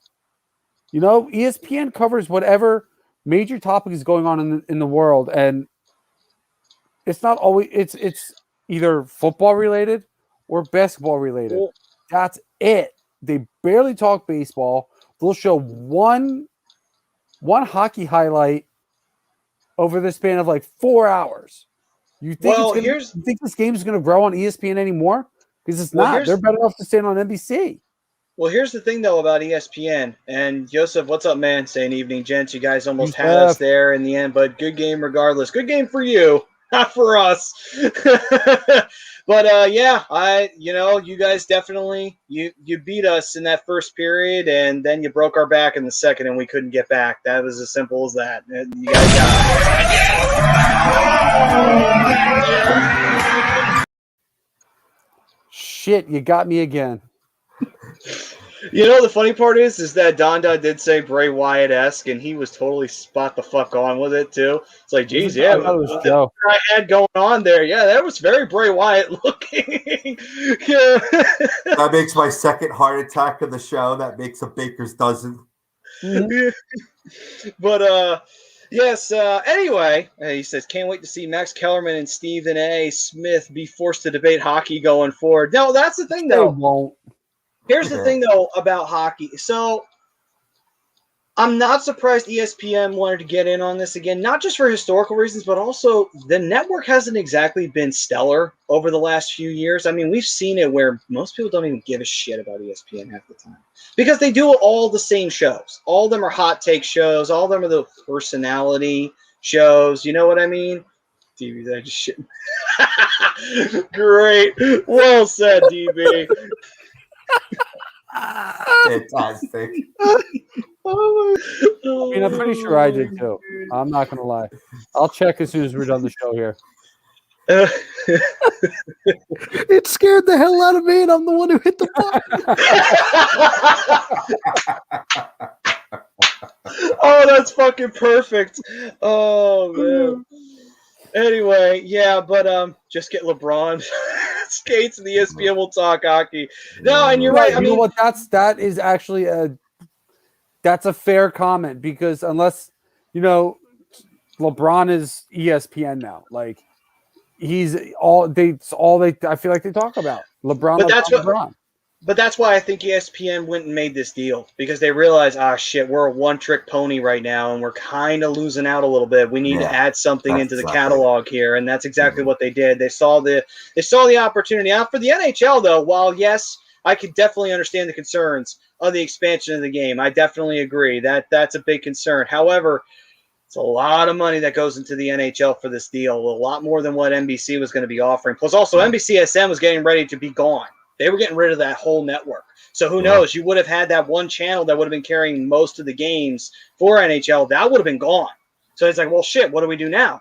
Where's it going to go? It's going to go on the fucking Olympic channel? Where are we going here? Because you can't carry all the games on NBC because that's the national channel. I didn't even think of that, Maddie. Like, I forgot that NBCSN's going away at the end of the year? Yeah, they're getting ready to do that, which is why it's also a little weird. Like, well, what are we going to do with the Flyers now? Because NBCSN does own, Comcast is a part of that. So it's like, well, shit, are they even going to be carried on the same channel that they've been carried on for like the last, fucking 20 some odd years? I'm like, Jesus. Bring back Prism. We're totally going retro. We'll call it Well TV or some shit like that, and it'll be like Prism. If Fox Sports gets the bid for the other half of games, now that's what's going to depend on what it looks like here. Because to both of your guys' points, right? In terms of lack of attention for coverage, or two, showing more games on more streaming networks, thus limiting potential national audiences, watching on basic or basic cable, right? That's you're talking a sport that's already fighting for popularity, and get and often the ridicule of many certain text threads that I'm in. The guy, I think if you live in North Jersey, hockey is not a sport apparently. But anyway, that's a story for a different day. But depending in the end, it it could hurt the game, but it depends on what the other side of the coin brings. Right now, I'm confident with if NBC is able to retain at least those rights, they'll be able to, maybe business could be as usual with Comcast. They'll work out something, right? CBS would be interesting too, in terms of what, the audience that they bring in or whatnot. I think they can still. I'm most nervous about if Fox Sports got it. Because then if you have Fox Sports and ESPN, it's going to ultimize the niche that's hockey. That's what I'm nervous about. But if Fox Sports brings back Prism, then we're all good. True. As long as you have the nighttime, viewing pleasures. and Joe's saying that they keep dragging Barry Melrose's mullet corpse out for 4 minutes once a week. You're not wrong on that. He's in the crease. I'm nervous. Yeah. Like, I'm okay with Steve Levy doing the games, maybe even Neil Buchagras. Like, they're hockey guys. Like, they've called the games before. Right. But well, Gary Thorne, if he is interested or whatnot, apparently he can get out of his deal with the Orioles or do both. Maybe. Chances are he might even be able to do both, kind of like Gary Cohen does with Mets and the NCAA tournament. So fair. Yeah, because you have Tom McCarthy does the same thing. He does college basketball, and I think he actually did a Colts game once, and he does baseball. Right. But to DB's comment here, just give TSN America. That would be a good fix. TSN America is actually ESPN. TSN is just ESPN Canada. Oh, here we go. That'd be cool, ESPN. Here we go. ESPN on Ice. And that's the channel that carries the hockey. And all the hosts have to be skating while they're doing the analysis. I promise you and all of the viewers a official graphic of ESPN on Ice by the end of the program. Awesome. Oh, no. Good. This would be really good because it's not about me. Well, now that you said that, he's going to superimpose your face off. I was going to say, you just walked in. I mean, now you're going to be. You have to be in the photo. You're in it now. You're a part of this. Good. I like to be a part of it. But Joe does bring up a good point. UPN 57, which would have been then turned into the CW. You know, that goes back to what you were saying, Rob, with the local cable. That is a little bit concerning. I was kind of hoping that Nickelodeon would have bought the NHL. Give me slime goals. Oh, my God. I would have cried laughing. That would have been hilarious. Joe said Darren Pang. I guess he was talking about our commentators. Darren Pang, I believe, works for Sportsnet, which is a Canadian sports channel. So I think he's with them. So I don't think he's going to be a part of ESPN. Barry Melrose really is like part of the reason why. Like ESPN is not anywhere close to what it was when the NHL was originally with the ESPN. Like they were the number one sports network in the world. Mm-hmm. In the world, not maybe not in the world, but the number one sports network in the country. But yeah, you know they have gone so far downhill over the last few years that it's ridiculous. Like all the good reporters they had gone, all the good hosts they had for SportsCenter gone, and unfortunately, one left us a little too early in Scott Stewart, or Stuart Scott. Wow. All right, it's getting late. My brain's starting to fry. But it's not what it was. It's just not what it was. Like I think, like I said, I think this is going to wind up hurting the game more than saving it. The only good thing about it is convenience that everybody has ESPN. Not everybody had the NBC Sports Network or NHL Network or whatever. Everybody had ESPN. What is has there been anything crazy on ABC lately? Has there been anything that's been like must-watch TV right now going on ABC? Sports-wise or sitcom? Yeah, anything, just in general. I don't know. I don't watch any of the basic channels anymore. And all right, Rob, have you seen anything that's ABC related that stuck out to you? Trying to think, like they always got the reality show like The Bachelor, right? Right. Yeah.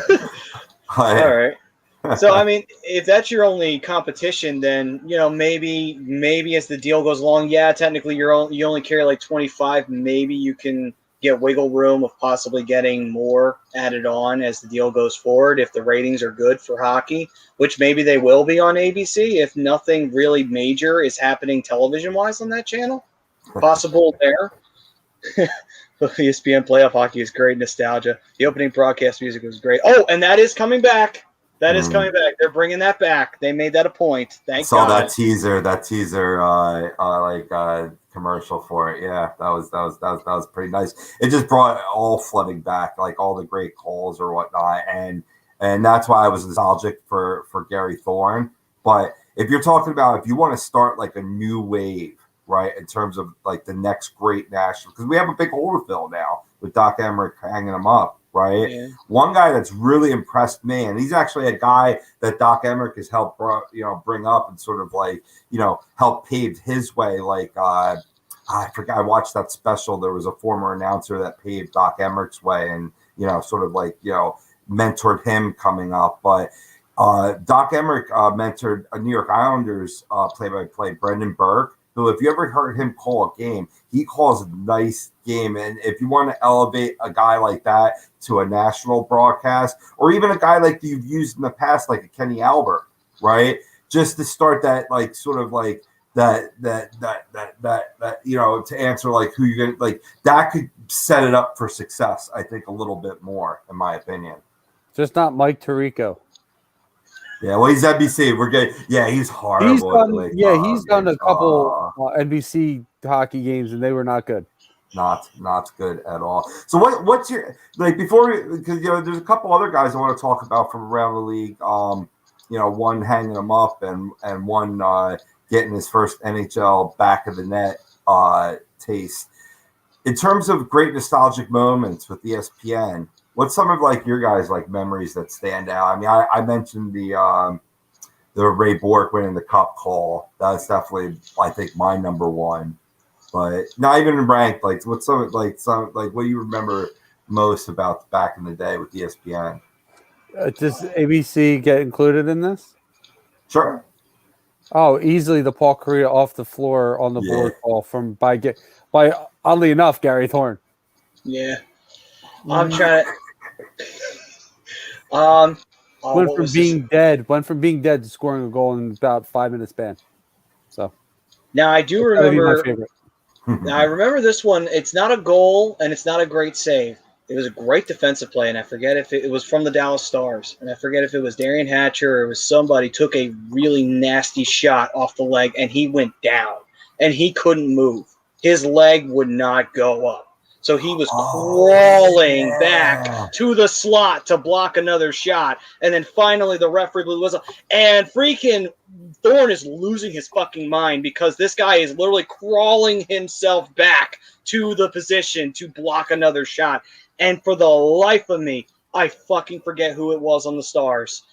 Damn it. I'll have to look that moment up because I remember it still to this day because he was freaking out over that because it was crazy. It was a crazy moment. Now, for moments I didn't see, one that sticks out to me, when Yui Krupp scored the game-winning goal for the Colorado Avalanche to win their first ever cup, he fucking went crazy after that OT goal ended that game against the Panthers. Because that was a crazy game. That went to overtime, and it was scoreless, and Waugh and fucking Van Beesbroek put on an absolute fucking classic in that game. I will say, though, there is one positive side to having ESPN is Zubov. Thank you, Joe. It is Zubov. Thank you. All right, Brian, go ahead. So the one good thing about maybe having ESPN and ABC is NBC tends to show the same like 5 or 6 teams more consistently. And I get it. You know, we're closer to that market, but at least maybe with ESPN, you'll get to see a broader array of teams on the schedule to be televised on either ESPN or ABC. So, I mean, maybe that's a plus side to it is we get to see different markets. But again, I guess time will tell on that one. It'll be interesting. We'll see. Like, I mean, let's see what happens the first year of the deal. If the first year of the deal, it looks like that, oh boy, this ain't looking good. You know, then it's kind of one of those where ratings are not very high. And it just seems like coverage is not very good. And it also seems like there's not a whole lot of promotion backing it. But I would think ESPN would want to back it because you're paying $400+ million, just to say you have it? It's like, that's a lot of money for you guys just to say in a pandemic period where your ratings have been down. You know, it's like, you're not going to promote this at all? You're not going to even attempt it? Like, you're kind of shooting yourself in the foot, don't you think?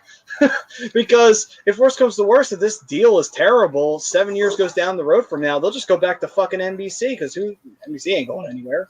And who knows, NBC may have fucking doubled the offer that they made last time. Correct me if I'm wrong, and it might have even been ABC, but certainly, you know, I'm thinking it was ESPN. That was when Gretzky broke the scoring mark, right, with the Kings. I think that was another Gary Thorne call, if I'm not mistaken. I honestly couldn't tell you. Yeah, that's going back a little bit for some of you young folk. But it's topical though with Ovechkin working his way closer to the great one. And that could be a huge marketing point for them is Ovechkin chasing Gretzky. Yeah, true. We miss you too, Tommy. Yeah, definitely miss you, Tom. And we got DB saying hopefully Mickey Mouse doesn't try to ban. Yeah, yeah. DB was saying hopefully Mickey Mouse doesn't try to ban fighting in hockey on ABC. Let's have him walk up. Hey guys, no fighting on my ice. I'll fucking kill you. Cass is certainly enjoying a nice inaugural Sixers season. Being in the first place there. JoJo playing like a monster. It's beautiful. Sorry, Cass. I wish we could give you better Flyers, but I got the Phillies to look forward to, and I know that's going to be the big one. Joe does bring up a good point, though. Could grab Anson Carter or Keith Jones or Patrick Sharp since they're not going to be doing NBC. You could always just say, hey, so raw deal with NBC. You guys want to come over to ESPN? We got snacks. I'm sure. Well, I mean, Keith Jones still has a contract with the Flyers, so. He does, but oh, that's fucking great. With Briz too. Throw Briz up in there. Why is SpongeBob grabbing my ass?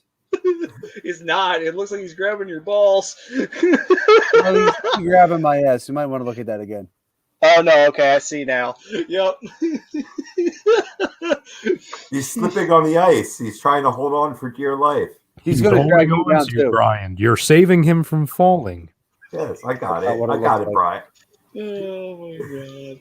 I'm picking up what you're putting down, bro. That was fine. That was good. You know what? He's going to drag me down too. Listen, Brian, I had the image already done, but then you said you wanted to be involved, so I had to put you somewhere. Sure. Just getting sexually assaulted by SpongeBob. That's fine. Well, you go, bro. Never mind. I was going to say, though, I mean, Bri, at least you made history. You're the only A2D host who could say that they've been ass grabbed by SpongeBob SquarePants. That's a great coveted thing to have at the end of the day. I don't think anybody working for the NHL telecast have anything to worry about. Like they're going to be picked up. Like I agree with you, Joe. I think that you know what I mean. Like because you got both. You got ESPN's got to fill some roles, and if say Fox Sports or CBS is able to outbid NBC for the remaining games, then obviously they're going to need coverage there. So that's going to filtrate right over. Now, of course, if NBC does it, then then that means we see more Keith Jones for our Flyers games, whatever channel it might be on. Yeah, and I think that's the thing too. Is that Keith Jones is going to be more.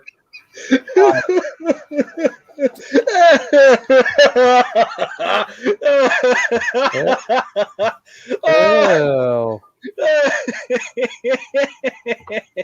One moment, please. One moment. He's giving your undercarriage a little How's Your Father. Oh no.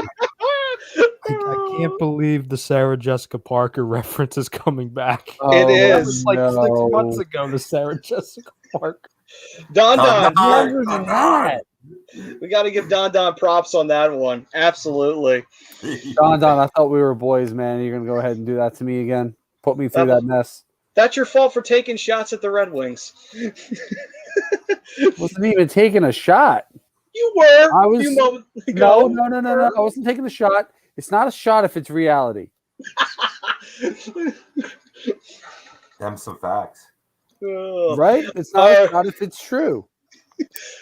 All right, let's round this back. I don't even remember what the hell I was even going to say. It's just everything got thrown off.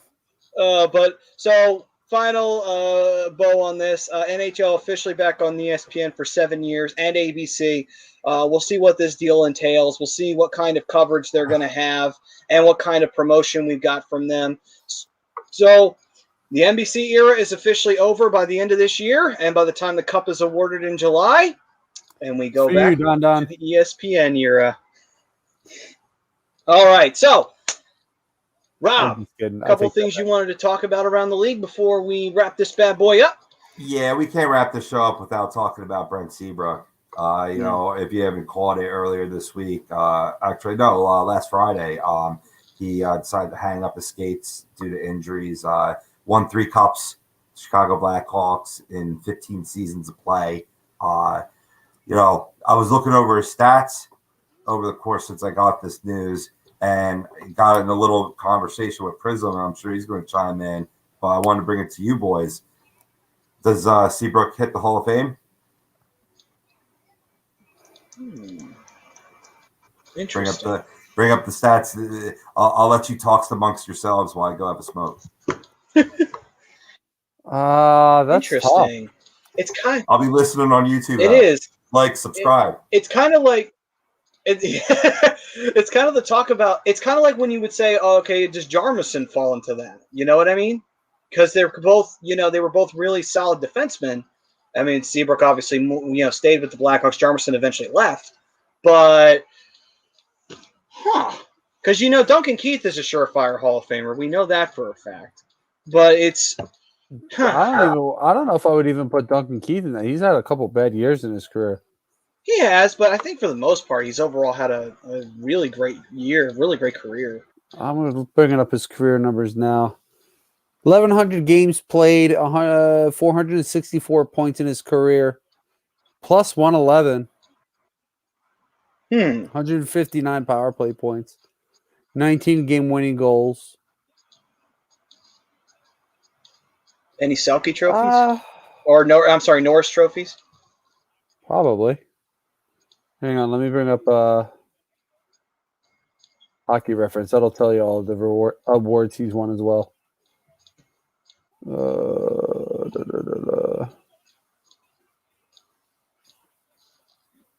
Won the Calder, finished 13th in the Calder. Okay. 2009 and 10 finished 10th in the All-Star, or I guess it looks like he was an All-Star 4 times. Finished 20th in the Norris in 2015, 2016, 17th in the Norris 13, 14, and finished 13th in 2009, 2010. So no. I'm going to say, all right, then I'm going to say no. Yeah, I'll stick by that. Sounds like he had a really great career, though. I mean, 3 cups, can't complain, and he played on a franchise team, and he played well. I don't ever really remember Seabrook being a terrible D-man. But yeah, I'm gonna go on the no. I think he's not in just by because Hall of Fame. It's hard, man. It's don't have the hardware, besides the trophies. You got the cups, but you don't have the Norrises. You don't have the Calder, and then on top of that, you have good stats. But yeah, I'm gonna say no. I think no. I think the cups put him over. I'm gonna say yes. Actually, okay. To this. I went back and forth on it, just as you guys were. I was listening. Definitely raised great arguments, but I mean, I say yes. I think you did say yes. I think he does. Yeah. I mean, not just for his offensive ability as a defenseman, but all right. So looking at some of his, some of his stats here, his plus minus. He had four seasons of minus numbers, while a lot of his other numbers on the plus side were high. 2007, 2008 plus 13, 2008, 2009 right. plus 23. Right. That's the highest he got, but 3 all total 111 plus minus. Exactly. And then if you look at his hits, big physical defenseman. Most hits he had in the season, it looks like it's 227, and that was in 2010, 2011. Blocked shots like a motherfucker. We're talking one season in his career where he didn't block over 120 shots. And that was actually last year when he only blocked 61. 180 the year before that, 170, 144, 150, 141, so on and so forth. Knows how to take away the puck, 299 takeaways in his career, but then again, he gave away a lot as well at 765 giveaways. But on the defensive side of the puck, it's easier to give it away than take it away. But, I mean, his stats are solid. 38 career power play points, power play goals, 63 even strength goals. So he had his offensive upside. I say yes. I think his numbers, especially his defensive numbers, put him over. All right. Yeah, diving deeper to that, Brian, because that's what put me over the edge for him is that you think of him as that hitter, that guy that's going to just occupy a lot of time on ice. Career almost 22 minutes of time on ice average per game. Eats up a lot of great minutes for your top two pairings. Top pairing on your defense, but the power play numbers, and also you factor in offensive zone start, advanced analytics, 53.1, pretty solid. His Corsi numbers at even strength, 52, 2 above the mean. You know what I mean? Over the course of 15 years, it's somewhere where he's a borderline, right on the cusp. That's why I'm not surprised it was a mixed reaction, but with the Cups and the success of the team, and let's face it, I mean, not many dynasties around, you know what I mean? And they certainly had one there for a little bit in Chicago. I hate to admit, but it's true. Yeah. So here's my bold prediction, because I'm always a big Seabrook fan, right? And I mean, it's kind of hard to put him in and then you don't put Keith in too, but I think he might have a little bit of an edge. And it's Keith was more nationally recognized, or is more nationally recognized, you know what I mean? But Seabrook, you pay attention to the games, heart and soul of that defense for many, many years. Yep. And Duncan Keith is that guy now. I'm actually going to bring up his stats real quick. Let's compare while we got them. So, I'm not even going to look at it. Duncan Keith, 3-time Cup winner, 3-time All-Star, 2-time Norris Trophy winner, and a Conn Smythe winner in 2014-2015 when they won the Cup. So we're looking at 1,165 games played, 101 goals, 618 points in his career. One of the big things is 17 game-winning goals. And let's look at the defensive side.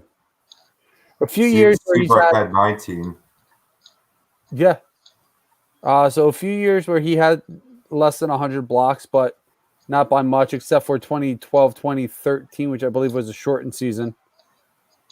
But he was always in on the Lady Byng, always in on the Norris.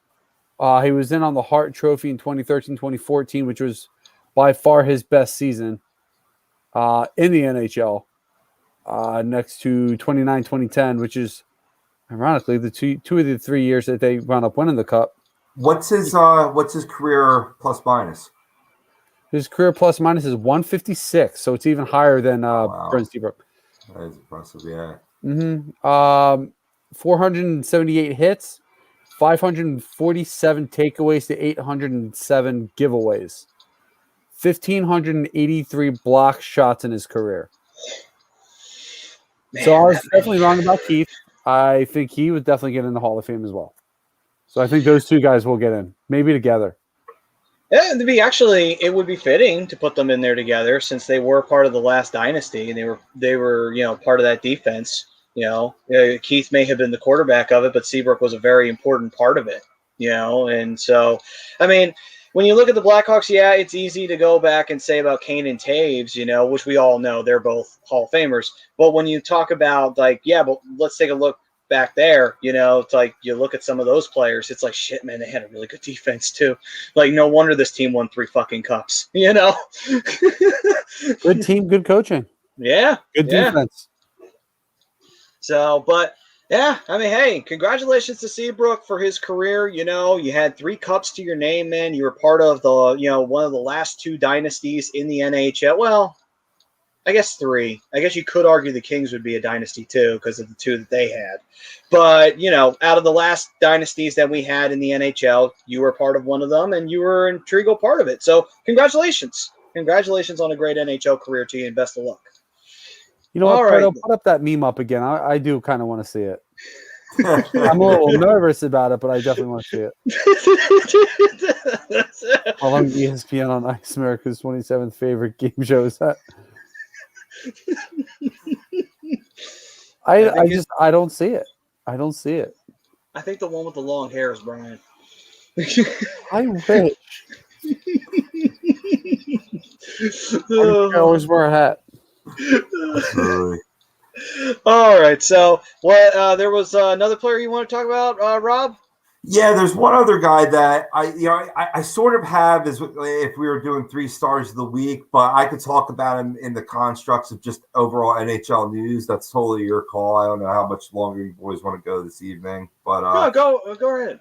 Yeah, I'll throw this guy out. He's definitely made a monument. A guy that's been fighting. He was undrafted defenseman Dylan Coghlan of the Vegas Golden Knights. He definitely, worked his way up to this level. Now I believe 25, 26 years old, finally got his first NHL goal, and he went on and tacked on 2 more to make it a hat trick against the Wild. Talking about getting your first goal, showing that first puck, showing a 3 stack of pucks in his game photo afterwards. Mm-hmm. That's something that's really special. I mean, it was in his 12th game. The undrafted defenseman made history as only the 3rd D-man ever to score his first 3 goals in the same game. The other 2 were New Jersey's Ole Hamer, who did it in October 31st of 1984, and Montreal's Joe Hall, who did it back in January 21st of 1918. What? Oh, wow. Jesus. So World War I had just ended the first time around, and when the Devil did it, they were still wearing green and red. Jesus. Yeah. 84, talking that, last time it was done, 37 years ago. But for a defenseman, he's the 11th player overall to do it in the past 30 years. So, I mean, it's still, even special amongst the forwards, too. Yeah, I was watching that game, too. So I just missed the first goal. I got to see the other 2. And Vegas almost came back against Minnesota. It was a huge win for Minnesota that night. Yeah, that is a huge win for them, and congratulations to the kid. Making history in the NHL, impressive. Got to give him credit, man. Hey, he'll always be in the record book, always be there. Yeah, he's a grinder. He's actually, he's a little younger than I thought. I just saw a lot of years of experience that he had in both the WHL and the AHL. Working his way up, but he's actually 23. I misquoted his age there a little bit, but really special. Finally making his way. I think he came up in I want to say either Chicago, Detroit's organization, but clicks on with the Vegas Golden Knights now, and has a stellar showing. So far in 12 games. Some limited ice time, but can work up to be a good player for him. This is a great statement for a young kid. Yeah, absolutely. Don saying, do you guys got mid-season awards in the NHL? That should be that's like a main topic of a show. I think that is. And I think, gentlemen, we need to make that happen. You guys down for that? Award show time. It's been a while. Hell yeah. Yeah. It's been a while. Yeah, let's do it. Yeah. Yeah. So you know what? Yeah, Don, we do. We will do the mid-season awards. Good on you. And DB, no, I did not see Kane counting to 1,000. Did you guys? No, but I definitely want to now. Oh, dude, if I'd known, I would have worn my Kane jersey, not my USA pullover. It's all right. He's American. It works. Okay. Before we sign off, I got somebody I'm going to throw into the penalty box, and it's more of a few people I'm throwing into the penalty box for a fucking fail, and that is the AEW Pyrotechnic team for this past week's AEW Revolution. They did a death match. It was the first one done on a pay-per-view in the United States, and it was a total fucking dud. Total fucking done on the explosion. So you're all going into the box for failure to perform. Let's just leave it at that. Failure to perform. That's harsh. Yeah. The match itself was good. It was just the ending was a little underwhelming. That's what she said.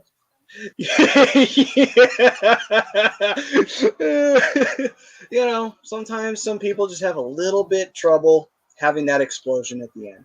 Some people do. Oh. Listen, there's remedies. Speaking of remedies, by the way, Body Check Wellness. Listen, man, at the end of the day, if you need to get yourself in mental shape, or sometimes you need to just get yourself in that, get yourself into shape, because sometimes, I'm guilty of it, indulgence, sometimes a little too much. Sometimes you need to get a little bit, work a little off.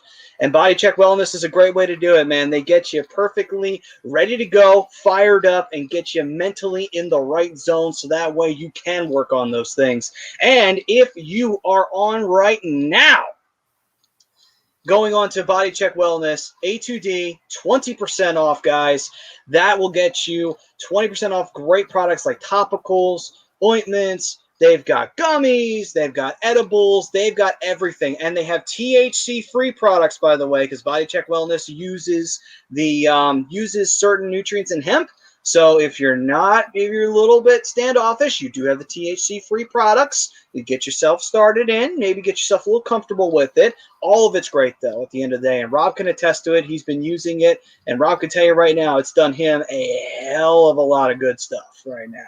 You have to multitask in this world. And if any time that I needed to multitask and keep focus was today, is very rip roaring day. Just to let you in on me, because I wanted to mention this before we got off the air.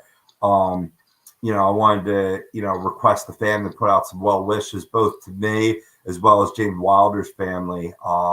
Both having little scares with the COVID. Actually, Wilder's uncle came down with the COVID. Thankfully he's recovering and doing well, but his grandmother might have been exposed. My grandmother might have been exposed. So we're waiting back for some testing or whatnot, but the rapid testing has come back negative. So looking good so far, but just keep the good positive vibes coming out, people. And, having to, we get lost because you slip back into the work rhythm, your normal routine, even though maybe if you're still working at home, as I am, right, you still get lost in your work to where you forget about that there's still a pandemic going on. There's still those extra stressors. Appreciate that, Don. Definitely both for me and Wilder. I wanted to include him on this. But yeah, it was definitely hard to keep focus, because you get blinded a little bit that things are starting to move back to normal, and there's still precautions that need to be made. Maddie, you say it at the end of every show. Wear your mask. Even if you've gotten vaccinated at this point, it's still important to be wearing your mask. We're not out of the woods, people. So, it was definitely a big deterrent, but thankfully, with to the good people of Body Check Wellness, right? The focus and clarity from mushroom extract, THC free, it was able, like, I'm one to deal with anxiety, as a lot of us are, and for me to keep focus and to the point to where we're here almost at midnight. I give that credit, all the credit in the world. It's helped me. I'm sure it could help you as well. Absolutely. So Body Check Wellness, check them out. And when Riley Cote is on with us, he's on with us once a month. You can get 40% off a special box that they have that has THC-free products, and that's $140 worth of savings there. So that's a good chunk of change you don't have to pay, because you get the 40% off that same A2D code when he's on with us. And he goes into detail about the products as well. We do talk to him about it, as well as, of course, hockey. And great insight on everything. If you want to know more about the science behind it, he absolutely has that down perfectly. So definitely would like to know more. When he's on with us, you'll get all the detail you'll need. And if you like the show tonight and you like to support A2D Radio as well because you like all the other great shows that we have here, and we have a ton of stuff going on between soccer, baseball, football, basketball, hockey, wrestling, everything we've got going on here. You can support us, and you can support the station. Bri, where can they go to do that? So we're really going to do this? Yes, we are. We're not going to talk about Jordan Bennington's contract extension? Talk about it. How are we not going to bring this up? 6 years, $36 million for Jordan Bennington today. Oh, that went over. That I was not able to focus on that today. Honestly, I didn't even know. Wow, I didn't know. That's interesting.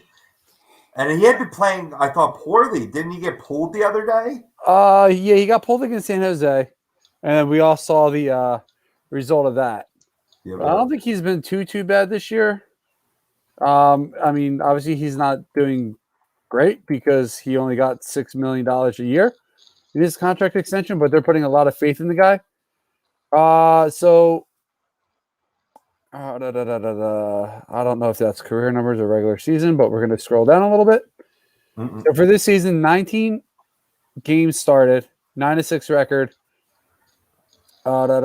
His save percentage is .908 with the 2.69 goals against. Yeah, Now, solid numbers. Yeah, Okay. in 4 years, solid numbers. In 4 years in the NHL, he's got a .915 save percentage and a 2.38 goals against. Solid numbers for the most part. I mean, they're not bad. I don't know if he's necessarily worth $6 million a year, but you know, he's winning games for St. Louis. He's keeping him relevant. You know, he's got him in position to be a playoff team once again. He's a Stanley Cup award-winning goaltender. That he is. And I'm going to make an addendum to the box. I am throwing Brian in now for a game misconduct for 2 minutes. And the reason why is because he brought this to our attention now. He could have said that at any time, but he didn't bring this up to us until we're about ready to sign off. Like, what the hell? Can I also nominate? Can I also nominate him? Can I also? Sure, Bruno, go ahead. I mean, Maddie, Pove, we had like an unsaid kind of formula. We had it going. I'm putting up the graphics. We're rolling. I had it ready, and then it's record scratch. Well, I figured you guys had seen it. It was fairly big news. I know, because I had a test today, so I didn't actually I didn't look at anything hockey-wise. Literally, I did. And then the Flyers were on. I went right down to go watch the Flyers. Probably should. I will say, I'm getting blamed for this. Again, my opinion matters 0%. But since no one asked, apparently your opinion means more than mine. If it was so important, I would not have waited until hour 59 mark of the program. And if I see Robin in our private chat here. But anyway, it's only 2 minutes. It's a minor. It's nothing serious. We're all going to the box because you know what? We should have known about it. I should be the one. I'm embarrassed. Yeah, I'm embarrassed. I'm with you. I'm gonna, you know, he got the, you know, the call, and I got the third man in instigator. No, see, so you got the call, you got the third man in, I get the game suspension. So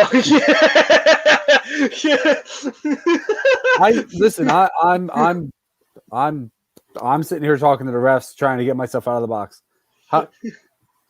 Well, the refs ain't letting you out, but it's okay. I'm the one who got. You mean like having your stick blade in between someone's, you know, bottom of their skate and not get called for tripping? Yeah, yeah, that was bullshit. Yeah, smoking gun, like JJ said, like that. And since we're having a little bit of overtime right now, let's talk about how hot JJ was. That's the hottest I've seen him blast refs in a game he's called, I think, in a very, very long time, if not for his career. He was getting flagrant. And even when Jonesy changed the subject, he brought it right back. Even the Chara one, like, yep. Chara and TK getting coincidental on mine, like, TK never should have gotten a penalty for that. Right? No, you're right. It was just Chara acting immature there. at the end. It's like he got a little love tap on the back of his skates, and then Chara just whacks connecting. I'm like, the fuck? Like, Chara's known for this shit. Anyway, all right, so it's official. We're all in the box.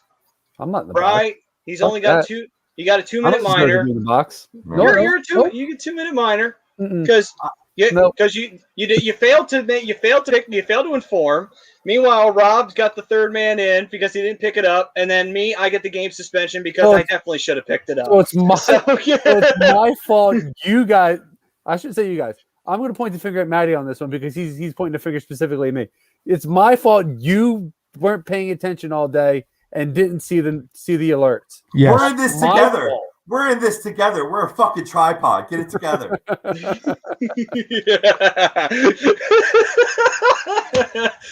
All right. Okay. It's money deserved. Look at the stats of what he's done. Right. I think it's worth every penny. Because Blues got off to a bad start, and I'm seeing them sitting in second place now behind the Vegas Golden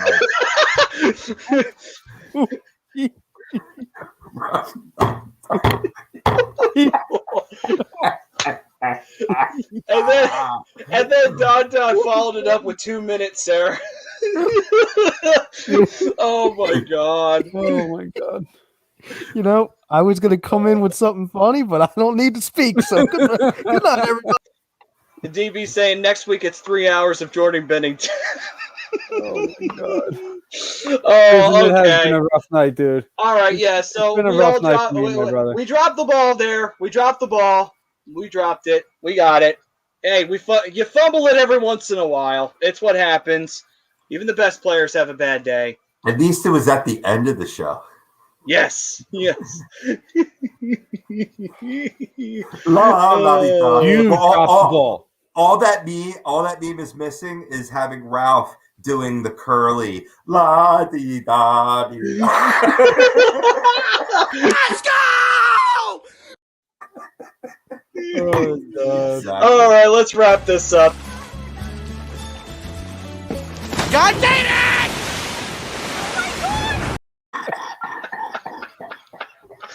Oh my God. Listen. I love that. Listen, I got to give Brodo, like, you did a perfect job on it to begin with. And the fact that you added him saying "God damn it" to it just made it that much better. You know the best part of this? And I love that. We appreciate the comments, but the timing of this with the friggin' the last 2 minutes of disastrous whatever this has been. we have a commenter, Will Pierce. He comes in and he's just like he starts ranting about the Flyers. I saw. It's like, by the way, this team is so soft and terrible. It's like, Well, I appreciate the comment, Will, as always. it's a great comment, but where have you been? We were talking about that mentally soft team. You'll like those comments earlier on in the show. Well, that's for sure. I mean, I don't know about no young stars on the team. Joel Farabee. I'll disagree a little bit there, but yeah. What's funny is the speed's there, but the lack of hustle was in there. And JJ pointed that out too, where there was 3 Flyers in the area and none of them skated towards the puck. There with the goalie pulled in before the empty netter, and boy was that Dowd, man. That was behind the goal line. Yeah, well, definitely check out the beginning of the show, brother. Yeah, absolutely, man. We dove into it. We tore into them. Well, more them than me, but but anyway, I'm just saying I'm not guilty of this. I'm not serving my time in the box. Listen. I'm the only one. I'm the only one. Listen, I'm the only one who was prepared. Will, we appreciate that, brother. No apologies necessary, brother. No problem, brother, man. We're happy that you were able to comment in right here, even towards the end, man. We appreciate the love, no matter what time it comes in. No matter what. Turn on them alerts, brother, and you'll get us. You'll get us every week. Will, shout out to you. No, the reason why we said that is that like Will's tuning in to talk Flyers, and he's tuning in to just Ralph falling out of a swim. Yeah. Like, Will, you did nothing wrong. I felt bad because I'm like, oh my god, he's tuning in. He's good. He's going to us to give his Flyers take, and he sees a guy falling out of a pool. Yeah, he's going into the whole train wreck portion of the show where all Just this usually shit's after, going on. you know, Penalties the are getting handed out. Memes are getting thrown up. If I was Will, I would have turned this on and be like, what the fuck is this? And turn it right the fuck off. Like, what the hell am I watching? Will, thank you for sticking around. Oh, jeez. Well, we truly appreciate it, man. Like I said, like, subscribe, A2D, man. Turn on the alerts. You'll get all the shows we do here. We got shows every day of the week from Monday through Sunday, multiple on different days. So you get us every Thursday at 10 o'clock. So hit them alerts, hit that like, subscribe, and turn the alerts on, man. You'll be with us from 10 o'clock on next week. Oh, yeah, absolutely, brother. Yeah, so pull this back in here.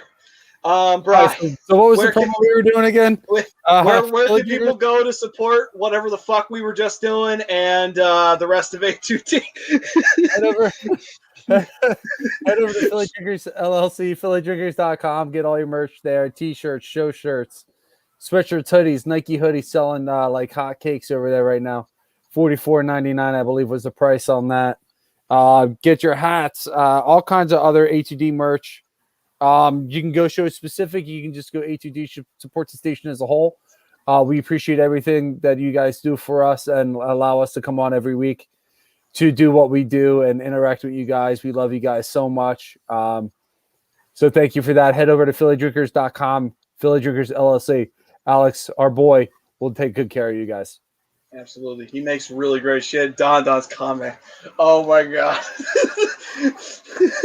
He's saying hit the like button if you want to see people get finger banged. Oh my god.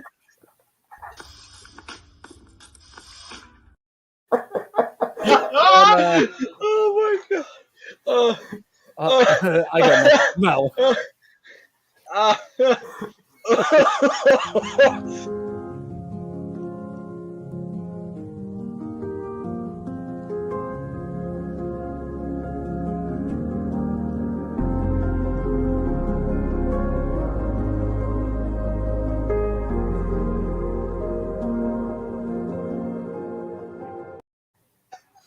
That poor chair.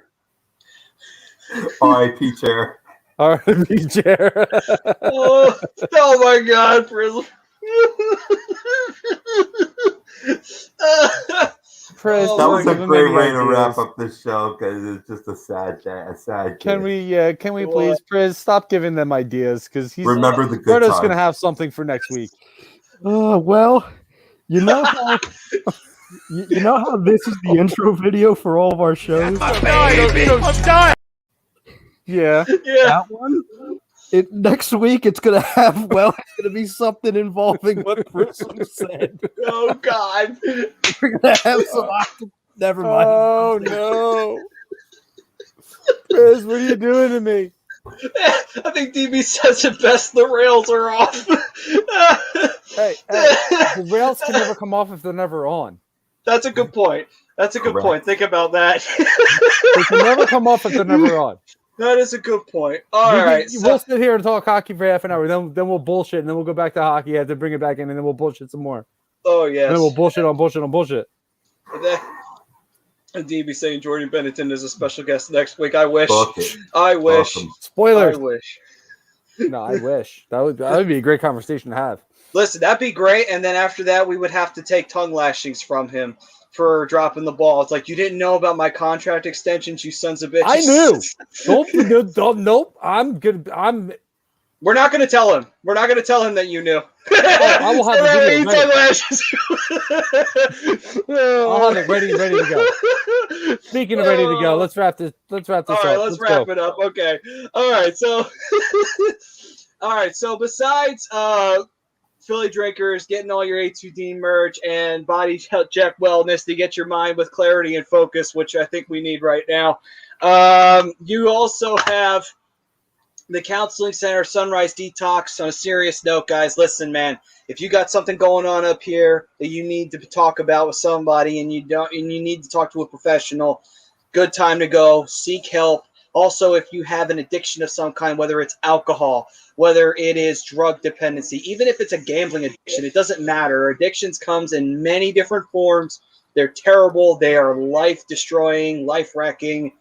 Call 856-651-8117, the Counseling Center Sunrise Detox. If you're suffering or if you have a loved one who's suffering, do not waste time. 856-651-8117. Get the help you or they need. Please do that. Sorry, Okay. I don't mean to laugh through that. I'm laughing at the comment right there. Oh, God. All right, then. Fortunately, none of my orifices are animated, so I just. All right, though. If you saw what we saw earlier, I think the orifices are already been a little bit in trouble. Oh my gosh. Anyway, Also, if you're having any aches and pains or anything like that, go check out our doctor making yours, Dr. Paul Vidal over at Specialized Physical Therapy. 2 locations at Cherry Hill and Burlington County. I'm actually going to go see him on Monday about my shoulder. I've been dealing with some pain over the last couple months. So go get that taken care of. Go see our doctor, and just even making the appointment was easy and painless, and they did a great job so far. Oh, yeah. Why would you change my name to that?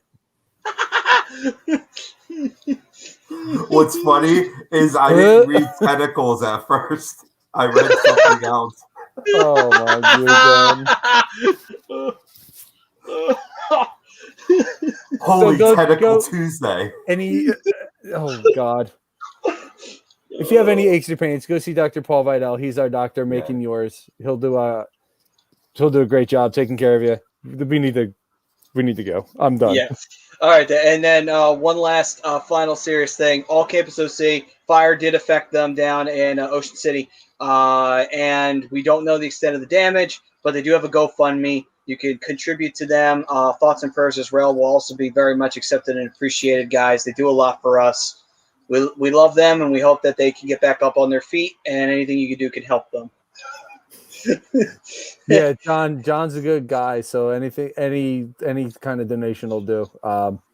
Small, large, whichever. Help our buddy. He does a lot for us, does a lot for the station, shows a lot of support for everything we do. So we're trying to return a favor and give him a little bit of support as well. Absolutely. All right, guys, that'll do it for. Was this the hockey happy hour? I'm not sure. It was a whole bunch of bullshit, I'll tell you that. But we especially the end, blaming me for shit. We will see you guys next week. We love you guys. We love your support. Keep coming back. We'll try to keep things as best we can on the rails, as best we can. Not likely. Yeah, and yeah. Oh God. They just keep coming. Oh my God. But anyway, we thank you all for joining us, especially you, Prism, DB as well, Don, everybody. Thank you all so very much. Love you guys. Take it easy out there. And I said it, Rob talked about it earlier. I'm going to say it again. Listen, even though I've been vaccinated once, I got my second appointment on the way. Listen, I'm still going to wear my mask when I get that second shot. After I go through all that, I'm still putting on the mask when I go outside. Why? Common courtesy to everybody else out there. Because even if I have a cold, I don't want to give that to somebody else. That's terrible, right? Common courtesy. Wear your mask when you go out, especially when you go into a store or a restaurant. Then, guys, thoughts and prayers, by the way. Rob, to your grandma. And then also to Wilder's grandma as well. Hopefully everything's okay with them. And we'll see you guys next week right here on a2dradio.com. And hopefully when we come back and see you, the Flyers will actually win. So we'll see you guys then. Until next time, we'll see you right here on a2dradio.com. Peace and love, everyone. Take it easy.